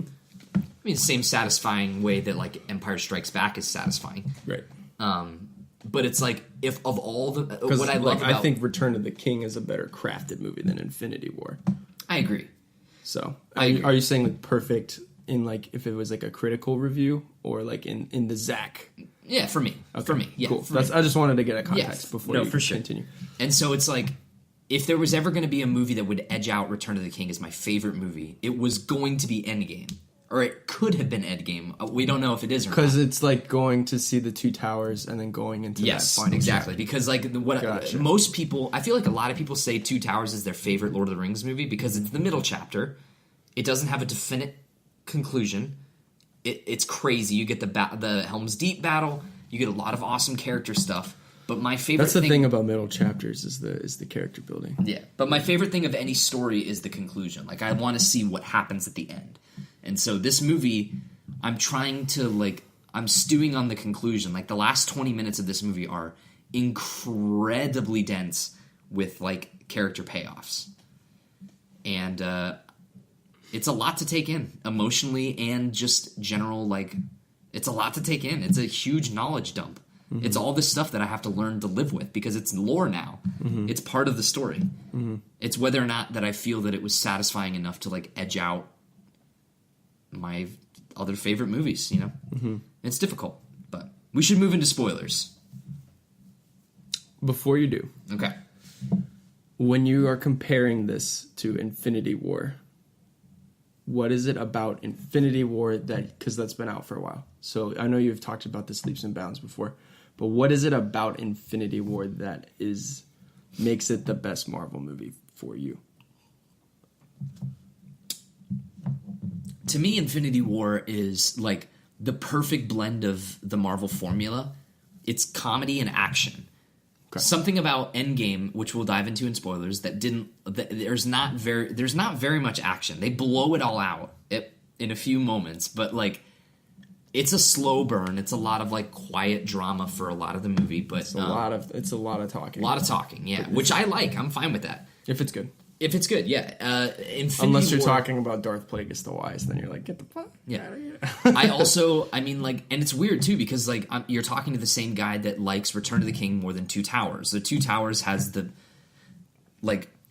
awesome battle and then the left open ended. I really liked the ending of Infinity War. I liked that Thanos won. It's haunting. It's sad and haunting, and that last chills every time. Every time. It's an impactful movie. Not knowing what happens next is impactful. We now know what happens, but it's that whole year where we were just speculating what's going to happen. It was I loved that. I loved that atmosphere. The tone that movie set to me was just brilliant. The cast was fantastic. Best ensemble movie of all time. Okay. I mean, Endgame is a great ensemble. It's the best ensemble, but they're like two peas. It's I want to watch. Lord of the Rings is also a good ensemble. Yeah, I want to watch an edit of this, just Infinity War all the way through to the end of Endgame. God, man, that's like a 6-hour movie almost. Yeah, almost. But they fit really well. I mean, that's what serves it from having the same director and writers. Back to back. They sit right next to each other, and it works flawlessly. It does. The Captain America saying, or is that the last shot of the film? Him going, "Oh God." No, the last shot is Thanos, like, okay, so him sitting in his farm. doing that, linking up to the beginning of this movie fits pretty well. Very well. Yeah, that's my thoughts about. Okay.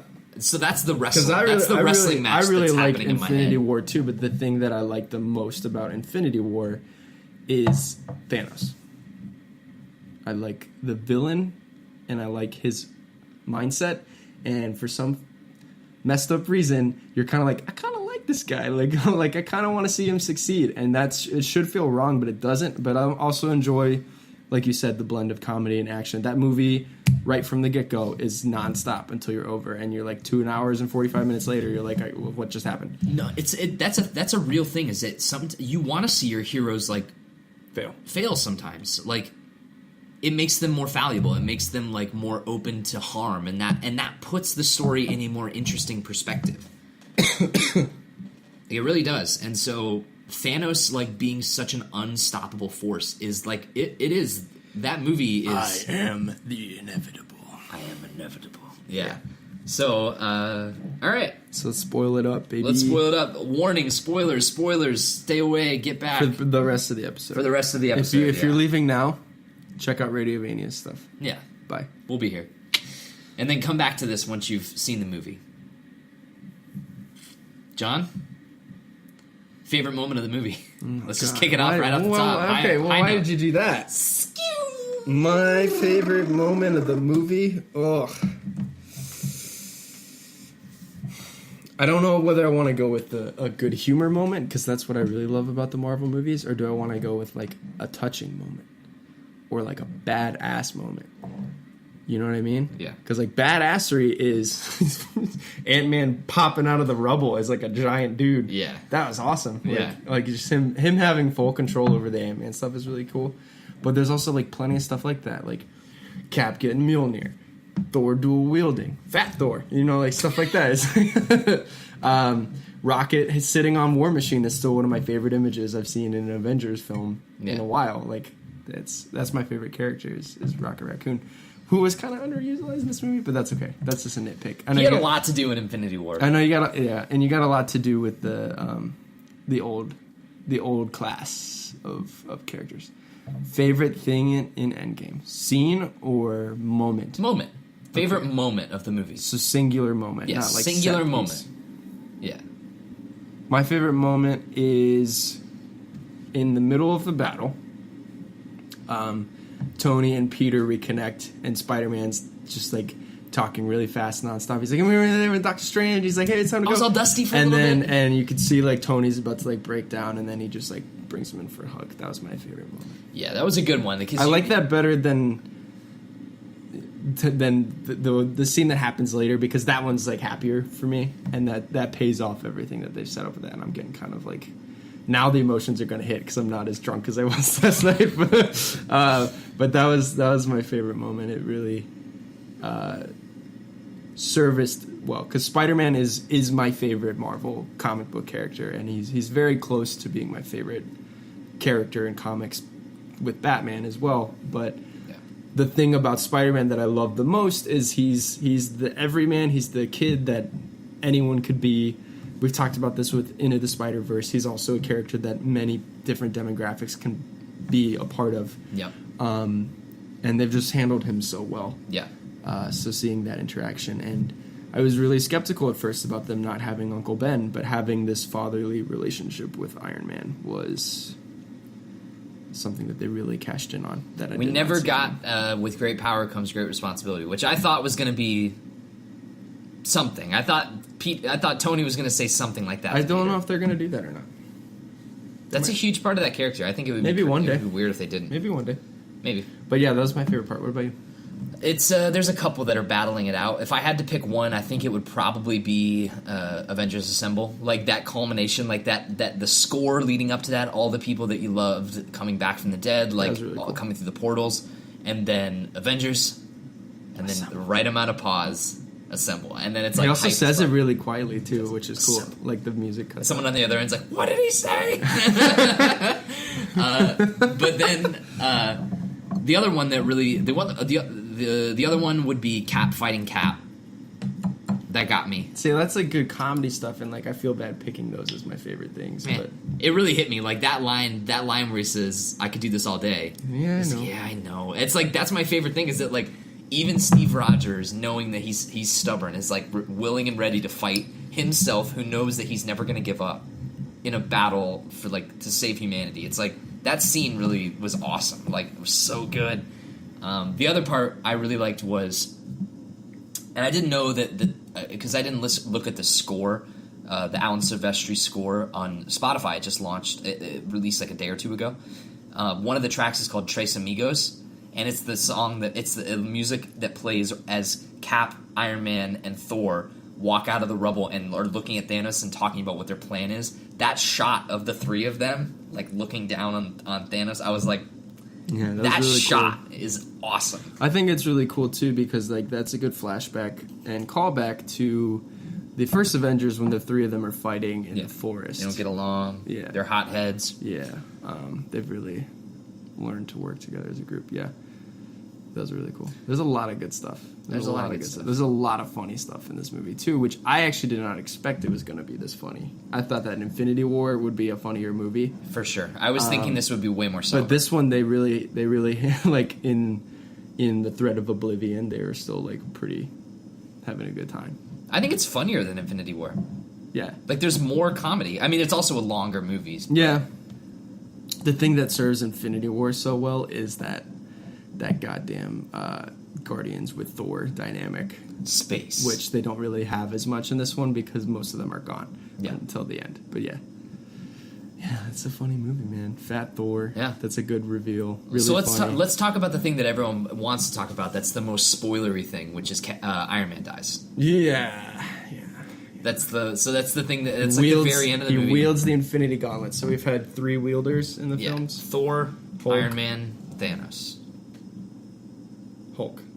Yeah, not Thor, sorry. Thor could probably wield it, and that would be really scary. What was like, why didn't they let him? He could probably be the one that would take it. He wanted to really badly. He probably could have taken it too. That was something that I thought was really interesting was amidst all the comedy stuff they do with Thor, there was like this really underlying theme where it's sad. like, this guy is broken. Like he really feels like everybody. The universe is dead because of him. Yeah, he lost everybody, and he failed his people. What's funny too is that like Chris Hemsworth, very subtle performance, like conveying that emotion because like he's still funny Thor from Ragnarok. He's not like over dramatic. Like imagine if Kenneth Branagh directed this movie instead of Russo brothers. You would have gotten like over dramatic Shakespearean Thor being upset instead of what we did get, which is Thor in Ragnarok, which is the character that they really figured out. Yeah. So he's funny. He's self-deprecating a little bit, which is also like adding to that sadness. It's a really good performance. Like, sure, Chris Hemsworth really knocked it out of the park. Yeah, he's great. All right, so yeah, Iron Man. Did you expect this going into the film? I knew it was either going to be Cap or Iron Man. Did you think it was both? I thought it was going to be both. I thought it was going to be all three. I thought there was going to be. You thought Thor was going to die? We'll get to my. I did not think he was going to die. I thought it would be Iron Man and Captain America, though. I also didn't think that they would. They patched things up pretty quickly. Not in the first scene that they met each other, but they patched things up post Civil War pretty quickly. I mean, which I'm glad they didn't spend too much time. It's an alien fucking invasion. Like you don't spend too much time on that shit. It's like, you know what? Yeah, his friend still killed his parents. Here's your phone back. Yeah, don't worry about it. No, so I mean, like while we're on the subject of death, I don't know how to phrase this, and I feel like I still need time to think about it, but maybe it might be a case of my expectations just being subverted.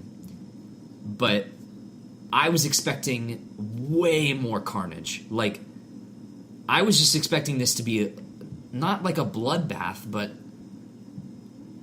I really did. I don't know. For some reason in my mind, I had it visualized that there was going to be. I didn't expect the way that they brought back everybody else was going to be off camera. Do you know what I mean? Hulk snaps. Then there's this scene with the demolition, and then before the big battle, portals. I had this image in my mind that there was going to be a crossover. That they were going to have to trade their lives for other lives. Because there's that line in Infinity War where it's like, we don't trade lives, Cap. or whoever, Vision. He says we don't trade lives. I thought that was going to come back, where it was like, we don't trade lives. It's like, well, we're doing this now. This is the only way. They traded one life. They traded one life. 2 lives. Yeah.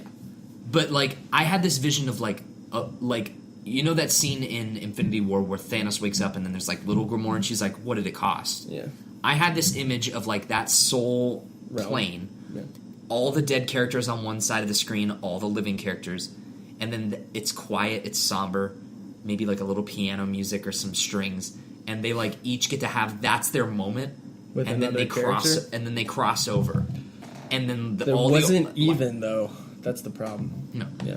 So I think that I was fully anticipating and ready for, like, all of the old guard to trade their lives together, like Guardian style, hands held, trade their power for the other people, and then they all died. And I was ready to be, like, emotionally wrecked by that. What they did was not that. They channeled it through one character. Yes, and I think it caught me off guard. And I don't think it's a negative, because I think it was executed extremely well.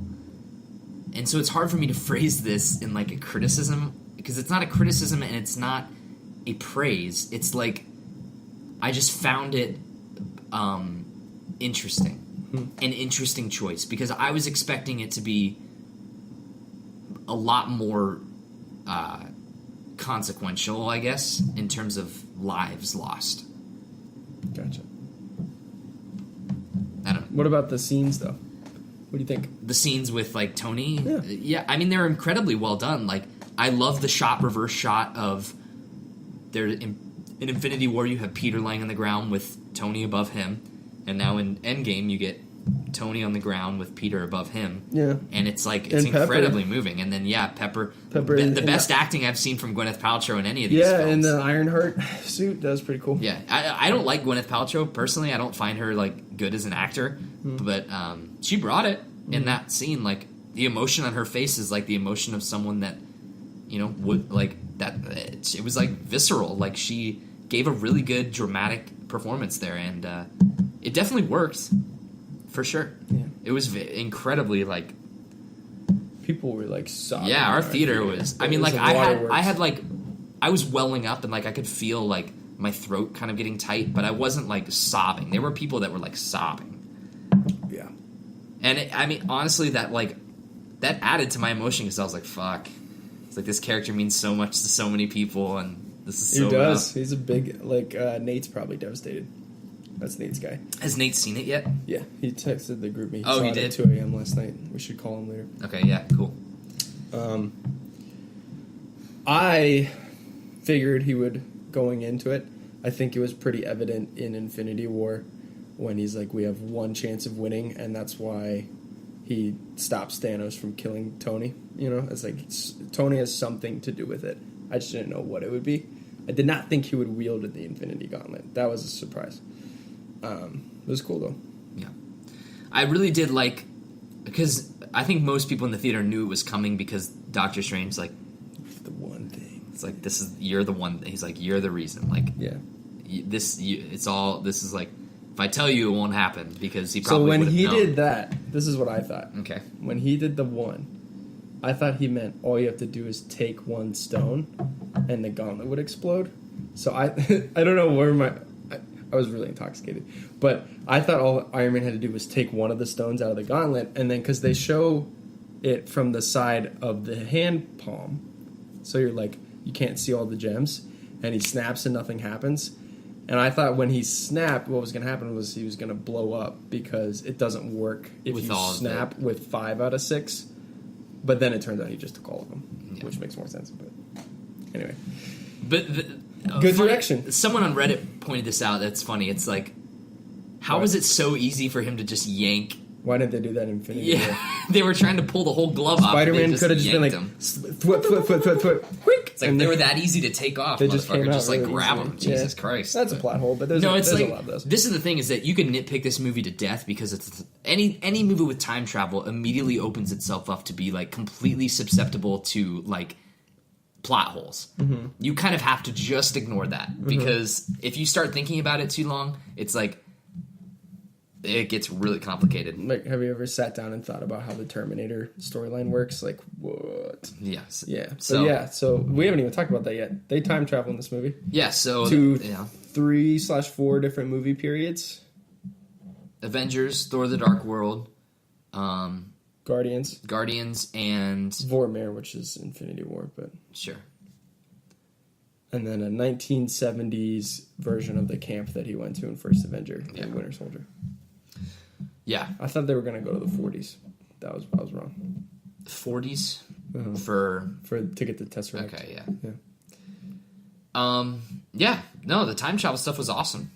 It was super unique. Very unique way of dealing with that trope. That was where it really picked up for me. So, like, I was definitely into the movie. I loved the dystopia and, like, what are we gonna do? And, you know, like, Ant-Man's, like, trying to come up with, like, they're trying to help. But, like, once they're like, we know where the stones are gonna be, you know, and then, like, Black Widow says something where it's like 3 of the stones are in New York all at the same time. I was like, oh, this is getting really, like, I started to pick up on it. I was like, damn, this is getting really interesting. And then he's like, you know your teams, you know your missions, 3 different teams. And I was like, oh shit, like, this is cool. So when they split up to do those missions, I was really into that for sure. That seemed like, that is textbook comic right there. So it's like, imagine Endgame being an Avengers annual. So it's like a $5.99 book. And the first act is the setup. The second act is when the team split up. The third act is them coming back together. Yeah. Like, they just did that, like, piece for piece in terms of formulaic chances. And they even did, like, sub-split ups, too, right? So, like, in New York, they messed up, so then they got to split up again. And I was just like, it was cool. I like the stuff with, when they go to the 70s, and by they, I mean Cap and Tony. I like Tony talking to his dad a lot. That was some good stuff. But I also like Captain America. I'm going to phrase this really wrong, but I like him, like, creepily watching his girlfriend through the window. I did think that was really cool. Yeah. I didn't know if she was going to come back in that way, and I'm glad she did, because I do like... She didn't have a speaking role, which is interesting. I like Peggy a lot. I like Peggy, too. She's awesome in that first movie, but... yeah, I was curious. Like, I was wondering if they were going to have any dialogue between each other, but that end scene is poignant enough that you don't really need... You don't need any words spoken from her, really. Mm-hmm. Or him. I mean, it's just like silence and music in that last shot. I like that song. Yeah. What else? What else can we draw upon? Okay, so let's talk about where are they going. Yeah. Where do they go after the end of the game? Yeah. So.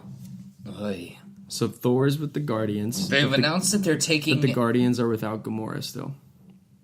Yeah. Well, we discussed this briefly last night or today. I think that Guardians 3 is going to have the biggest part about Guardians 3 is going to be, like, changing Gamora. Because she's seen some shit. Like, unaltered 2014 Gamora that suddenly, like, realizes that all this shit is happening. Like, Is she still there? They didn't show her. They didn't show her. The last time they show her was her making fun of Quill with Nebula, but she doesn't disappear when Iron Man snaps her army away that we know of. No, I think she ran. I think she ran or is hiding or went somewhere. So she is a time-displaced Gamora, and they're looking for her. Yes. A 2014 Gamora living in 2019 or whenever Guardians 3 comes out. Yes. Man, you know what's funny, though, is that we spent so much time finally getting her and Quill together, and then they just reset everything. Reset it all. It's like Pirates, man. Quill's like, damn it! I worked so hard for that booty. Did you like that dynamic of him and Thor fighting over the captainship of the Milano? It was good. I wanted Rocket to be the captain. I like that scene. You better talk about who you're talking to your captain, Quill. I like that scene a lot, but it was the first scene of levity after the funeral scene, and I wasn't ready for it. Like, it was funny in retrospect, but I was like, I could have used maybe like 2 more minutes of somber to like ease me back in. It's so hard to be somber with those Chris's, though. Yeah. That's fine. I'm ready for Guardians 3. Those are my favorite Marvel movies, so I'm into it. It's gonna be a while. I know, It'll be a while. That'll pay off really well. It will pay off. I'm very excited to see. I'm excited to see how James Gunn closes the book on Guardians. That was the dynamic that I enjoyed the most in Infinity War, was Thor with Rocket and Groot and the Avengers for a little bit too. Yeah. He's like a pirate space angel. He's imitating the spaceman or whatever. The one line that Drax has was, he's like, you guys should fight to the death over who's the captain. Oh, yes, use knives. Use or whatever. knives. Yeah. He's like, I got some blasters in the back of the ship. That's my Rocket impression. Oh, that's a good Rocket. Thank you. You do a good job at impersonating Bradley Stop Cooper. drinking from a fountain, you idiot. I just saw you. Favorite line of comedy. I feel like we're gonna have the same one. That is America's ass. That is really funny. That got a really good laugh out of our theater. That is really funny. I also just like, say green. Yeah, say green was good. I really like the shot of Paul Rudd eating the taco, and then the ship lands and the fillings blast out. And then War Machine lands and he breaks the taco. Yeah. Paul Rudd is good, man. Yeah, that was a gem casting. Also, another shot I really liked is Thor explaining the ether, and he's like going on about it, and then they cut over breaking down. He's breaking down, but then they cut over to everyone, and everyone's kind of like just like looking, and Paul Rudd's like all interested and like looking at it. He's like, oh. I think a good line that is very, very under the radar too is Nebula's talking about Vormir. She's like, my father went with Gamora and he returned without her to get the stone. And then Paul Rudd's just like, not it. Not it. Yeah, that was a good one. That's pretty clever. I think the best like quotable line going forward is going to be, that is America's ass. Like people are I think that's going to be in the lexicon. Like people are going to use that shit. I know I am. Oh yeah, I'm saying that tonight. I'm gonna be like, that's America's ass right there. This is America's ass, honey. So yeah, that is really good stuff. I know that there was something that Thor said that I just can't remember. That was really funny. I also just like there's a lot of little moments that I'm a really big fan of that all those movies pay off of. But like, Thor and Rocket talking in the Asgard Palace when he's like he's like, my father has the best wine cellar, we should go check it. And he's just like, come here. He just like smacks him across the face. He's like giving him a little pep talk. Yeah, all the relationship. That's something that Infinity War did extremely well. That's something that Endgame continued to do extremely well, which is like find these really good pairings that you want to see done, and they're all done incredibly well. So here's the one thing about Endgame that I really enjoyed is I wasn't sure where it was going to go. It was hard to think about what was going to happen next. For example, I had already mentioned my Infinity Stone thing where he just has to take one. But another thing that happened that I thought was going to be like, oh shit, this is what this movie's going towards is, I'll set the stage. Thanos gets beheaded in like the first 15 minutes, like the Infinity War Thanos. Yeah. And then we don't see him for a very long time until they're in the middle of their time traveling, right? That's the next time he shows up. So there's like a good hour where he's not there.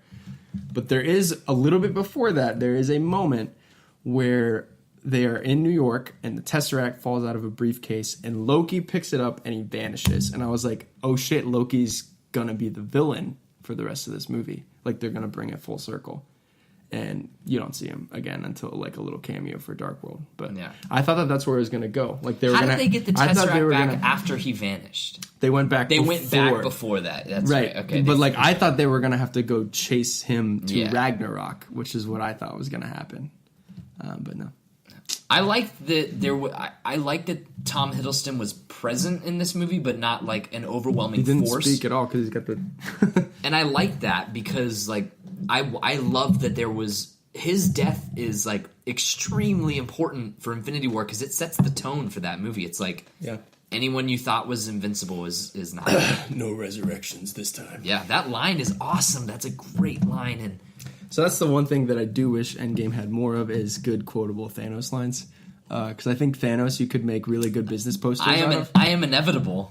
Right, but he says it twice. So it's like, but both of them are like really good. Yeah, but I mean like, I guess a cool one was she's like, what are you going to do? He's like, wait.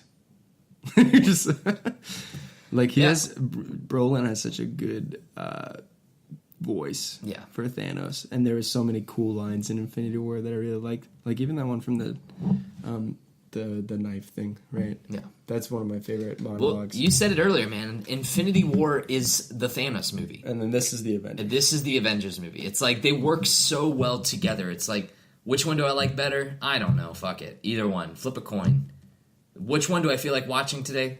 Flip a coin. So here's what I want to ask you then. This might not be an example that works as well for you. Okay. Because I don't know how you feel about it. But when you think about the Deathly Hallows, that is a movie that serves in two parts really well. Mm-hmm. To the point that it's like, it's almost worth watching them back to back. Is this the same way? Should it be treated as one movie? In the way that a lot of people are like, maybe Lord of the Rings should just be treated as one, so I don't have to pick. Like some people are like, some people are like that. No, that's stupid. Yeah, but some people are like that. I agree. I know what you mean, but like the Lord of the Rings movies are so dense and they each tell like very separate yet cohesive narratives with different moving parts on each one of them. So do these work better as two separate films that are right next to each other? No, I think one that big thing. I think that because of what's a good way to put this? Again, I'm going to echo back to Star Wars. Empire Strikes Back, right? That movie works on its own, but the ending of that movie is left open. It's very bittersweet.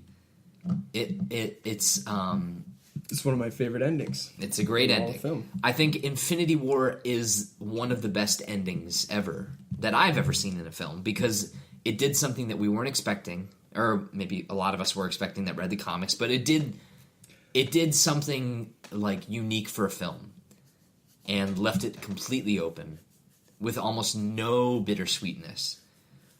And I think when we look back on this, I think we are going to kind of like look back on these two as being like part one and part two,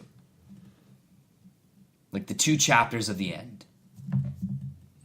I don't think you're going to ever like look at these completely separately, because it's like, remember that part in Infinity War? Oh yeah, but then when they did this to counteract that part, it's like there's a lot of back and forth. The one scene that really kind of nailed that home for me, where I was like, should this be treated as like a next part of it, is the Vormir stuff.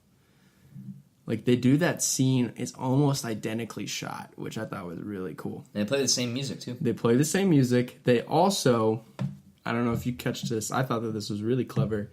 They do a slow-mo right before Hawkeye is jumping off the side in the same way that they did the slow-mo of Thanos dragging, and it's the same camera angle. I was like, this is a really good creative choice to like replicate this scene, because this scene tore me up last time and it's doing the same thing again. Yeah.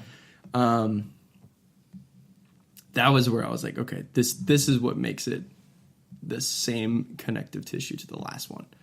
Because when it was less Thanos and a lot of time travel stuff, I'm like, this is a good follow up to this, but this doesn't seem like a two-parter. But then that's when that's where it started for me, at least, into making it seem like a two-parter. Yeah, I mean, there's a lot of connective threads, and you can go back through and probably find more if you pick it through with a fine-tooth comb.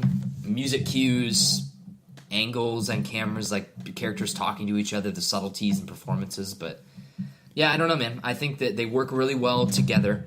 I do not think that this works as well on its own. Infinity War works better on its own. This works better as a conclusion to Infinity War than it does as its own solo movie. It's a conclusion to everything.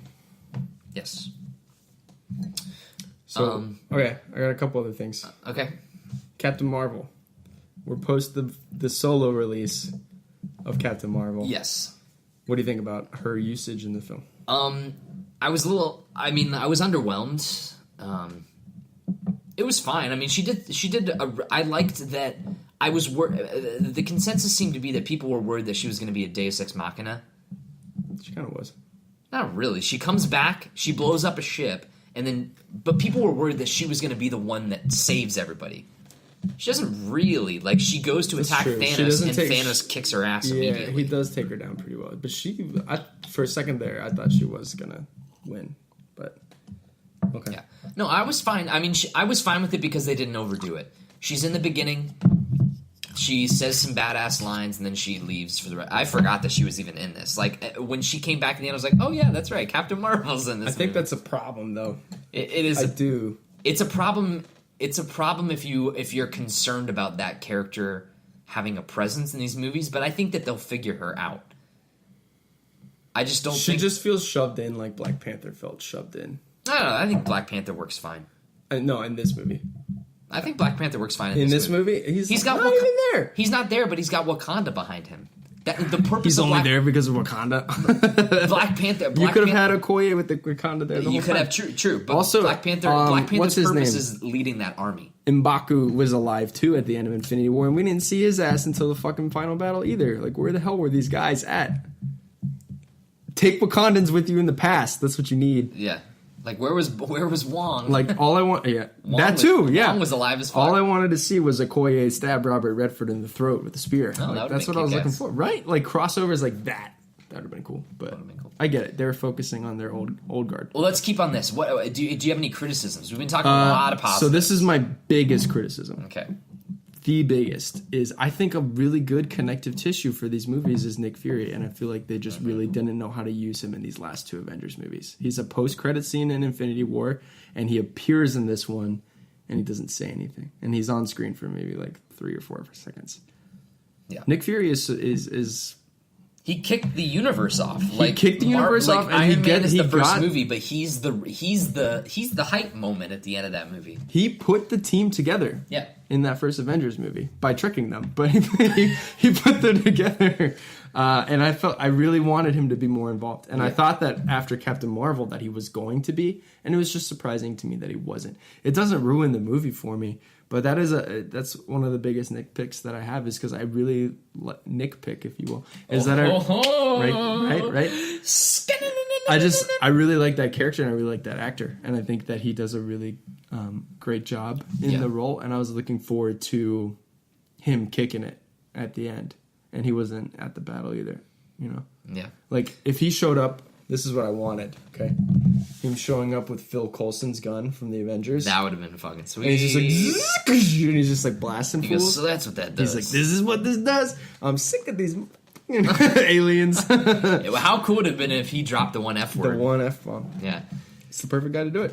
Yeah, that's my thing. No, I agree with you 100%. I think that it was a shame that he didn't get more screen time. I like that it was poignant that he was the last person that you see on the funeral scene, because it's like, in a way, you would imagine that he kind of feels somewhat responsible. Do you think that will be something they dive into? Maybe. It could be interesting.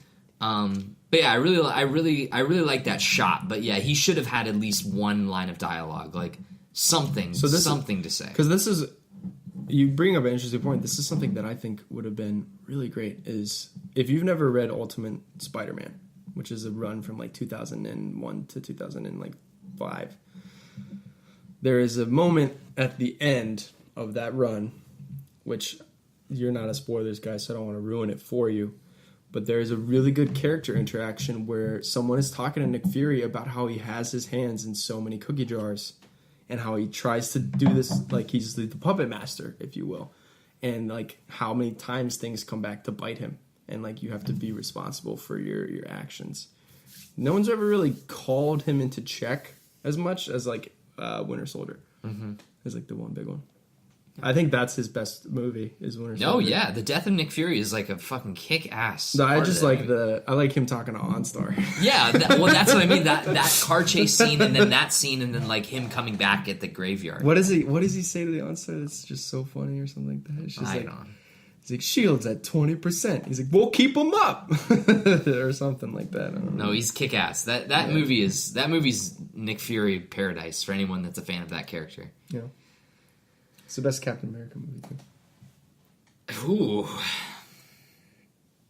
That's a tough one there. I'd probably... Civil War isn't the best Captain America movie. First Avenger, baby. Oh, you want to go there?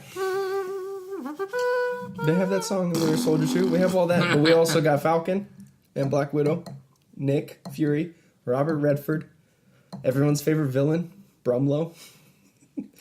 The elevator, him crashing a motorcycle get off onto the highway out of a thing.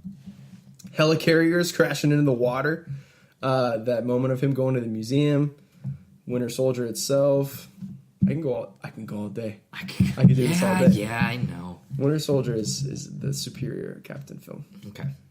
We'll do a Cap cast sometime. Should we do it an After Dark, a Captain America After Dark?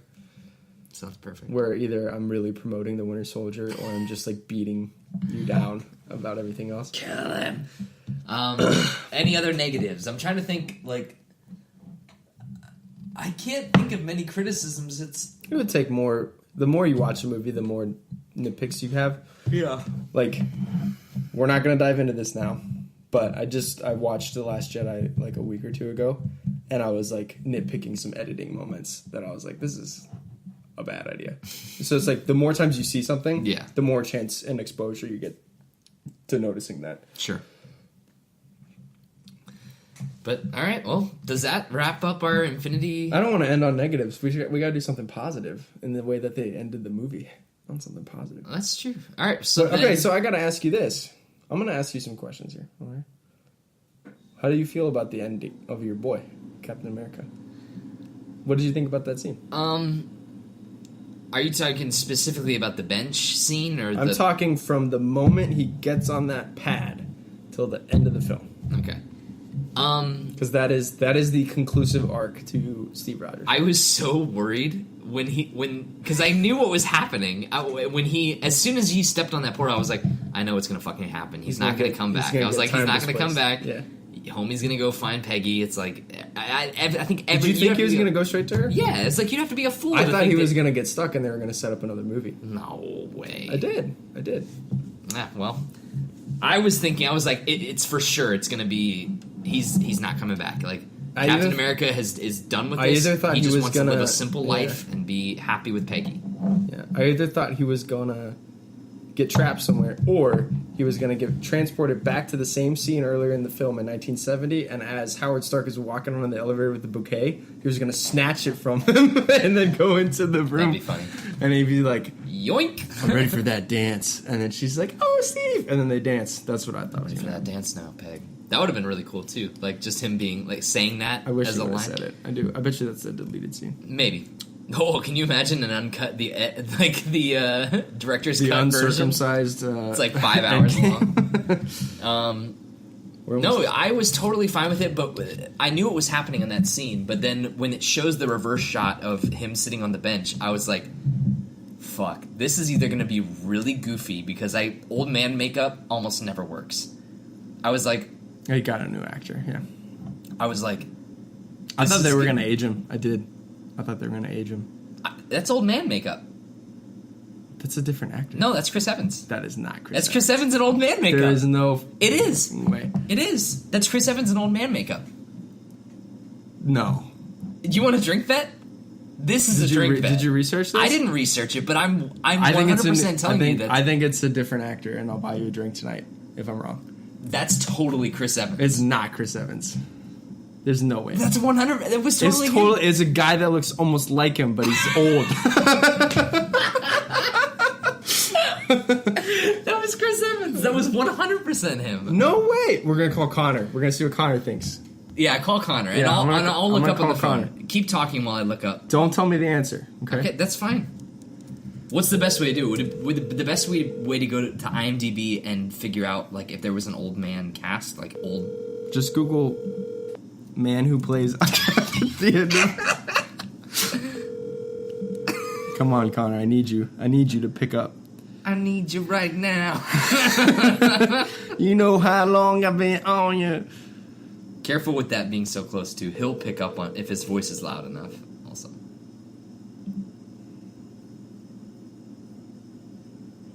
Hi, you preached. Dang it. Son of a bitch. All right, we're gonna have to settle this in house. We could ask Carly. We could wake her up. No, it's fine. All right, so I'm looking this up now. Okay. I need confirmed sources, and the only person that's going to tell us is the Russo brothers. IMDb is official. These people have to upload their. Come on, keep talking. You can't. Hold on, I'm looking it up as well. Okay, so you think it's him in makeup, or it's Chris Evans in old man makeup? CGI age makeup. No, he's in. I mean, he might be CGI a little bit, but like... You don't think it was a different actor? It's not a different actor. I swear it is. You're swear absolutely it is. crazy. I am. Wait, fuck. It is. Wait, fuck. It's an old man. Wait. It's an old man. I promise You're you. fucking right. Yeah, it is not the same. It's a guy that kind of sounded like him and looked like him because he had piercing blue eyes, but it is not Chris Evans.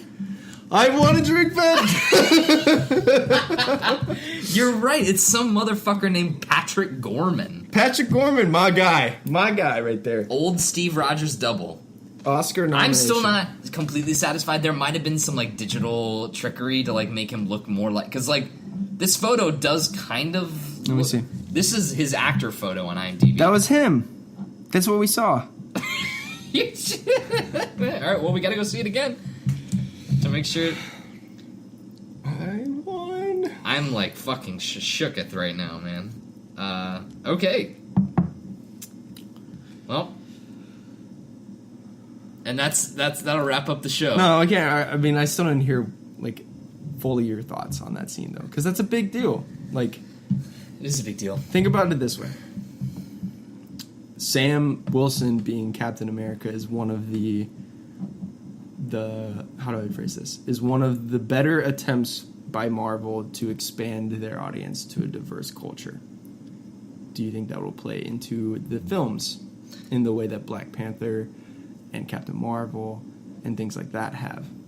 I think it all depends on whether or not they're planning on doing another Captain America series of movies with Anthony Mackie. Like, I do love that line though that he says where he's just like, "How does it feel?" or something like that, and he's like an old man's or something like that, or like it belongs to another person. yeah, it says it feels like it belongs to someone else. Yeah, And what does he say? He's like, I don't know. "We should go see it again." But he's like, that'll change. Or he says, "I'll do my best." That was, I'll do my best. I got really, really into that very much. No, I was totally. I liked the old man thing. I was like, that's fine. It was a nice emotionally. It was a good. I mean, all the emotional stuff in this movie hit for me. None of it fell flat. None of this movie fell flat at all. But the last shot being Peggy and Cap dancing in the house, like that hit me, and I thought that was immensely satisfying. As someone that's a huge fan of the first Avenger, like that shot really, really did me good. So, A+ on the Cap stuff. Those sure. Russo brothers, they like their Captain America. I think it would have been equally as satisfying, maybe even more, if Cap would have sacrificed himself for the greater good. I agree. I think it would have been less satisfying if he gave the shield to Bucky. Probably. Bucky's not Captain America. He was for a little bit. In the comics, really? Both of them, him and Sam, have taken turns. So it's like Cap has like this three-way with his friends, right? Where it's like it's him and Sam or him and Bucky, and sometimes they're together. Yeah. And they really have nailed that rivalry between the two of them, but I loved how they were really... Like, that was actually one of my favorite callbacks was... In Civil War, they don't really get along too much, right? And there's like that comedic stuff where he's like, "I hate you," and stuff like that. And he's like, "Can you move your seat up?" And he's like, "No." But him being like, "Go ahead," like I like that a lot because I think that's Sebastian Stan's last Marvel movie. Well, he's in the Falcon and Winter Soldier TV Right, series. I think that's his last movie, and I don't think that show is going to take place after Endgame. We'll see. All right, well, we just hit 2 hours. We've been talking about this movie for a goddamn long time. Mm-hmm. Do you have any final thoughts? Happy birthday. Thanks, man. Any I final hope thoughts? Endgame was the best present that I could give you. This is my Christmas. I feel like I just... Last night he had mentioned that it was his Christmas and his hell until the movie was over because he didn't want to get spoiled. That's my worst fear is that, like, it's not happened like to a bad degree. I've had a few things spoiled for me in the past, but like, what's the worst spoiler you've ever received?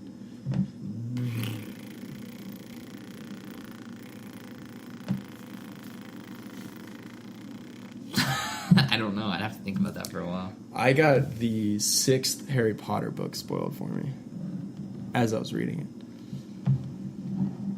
Like that Snape is or whatever. Spoilers that. Wait. That Snape kills Dumbledore. Nah. But I didn't get the 7th one spoiled for me, which is a miracle. That's a miracle, because that was the one that people were like shouting out trucks. That's the big one, yeah. I don't know, final thoughts from me. Go see this movie.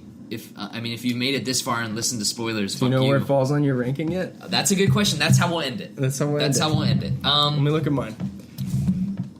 It's not gonna crack my top 3 still, I don't think. I think I'm gonna put it number 2.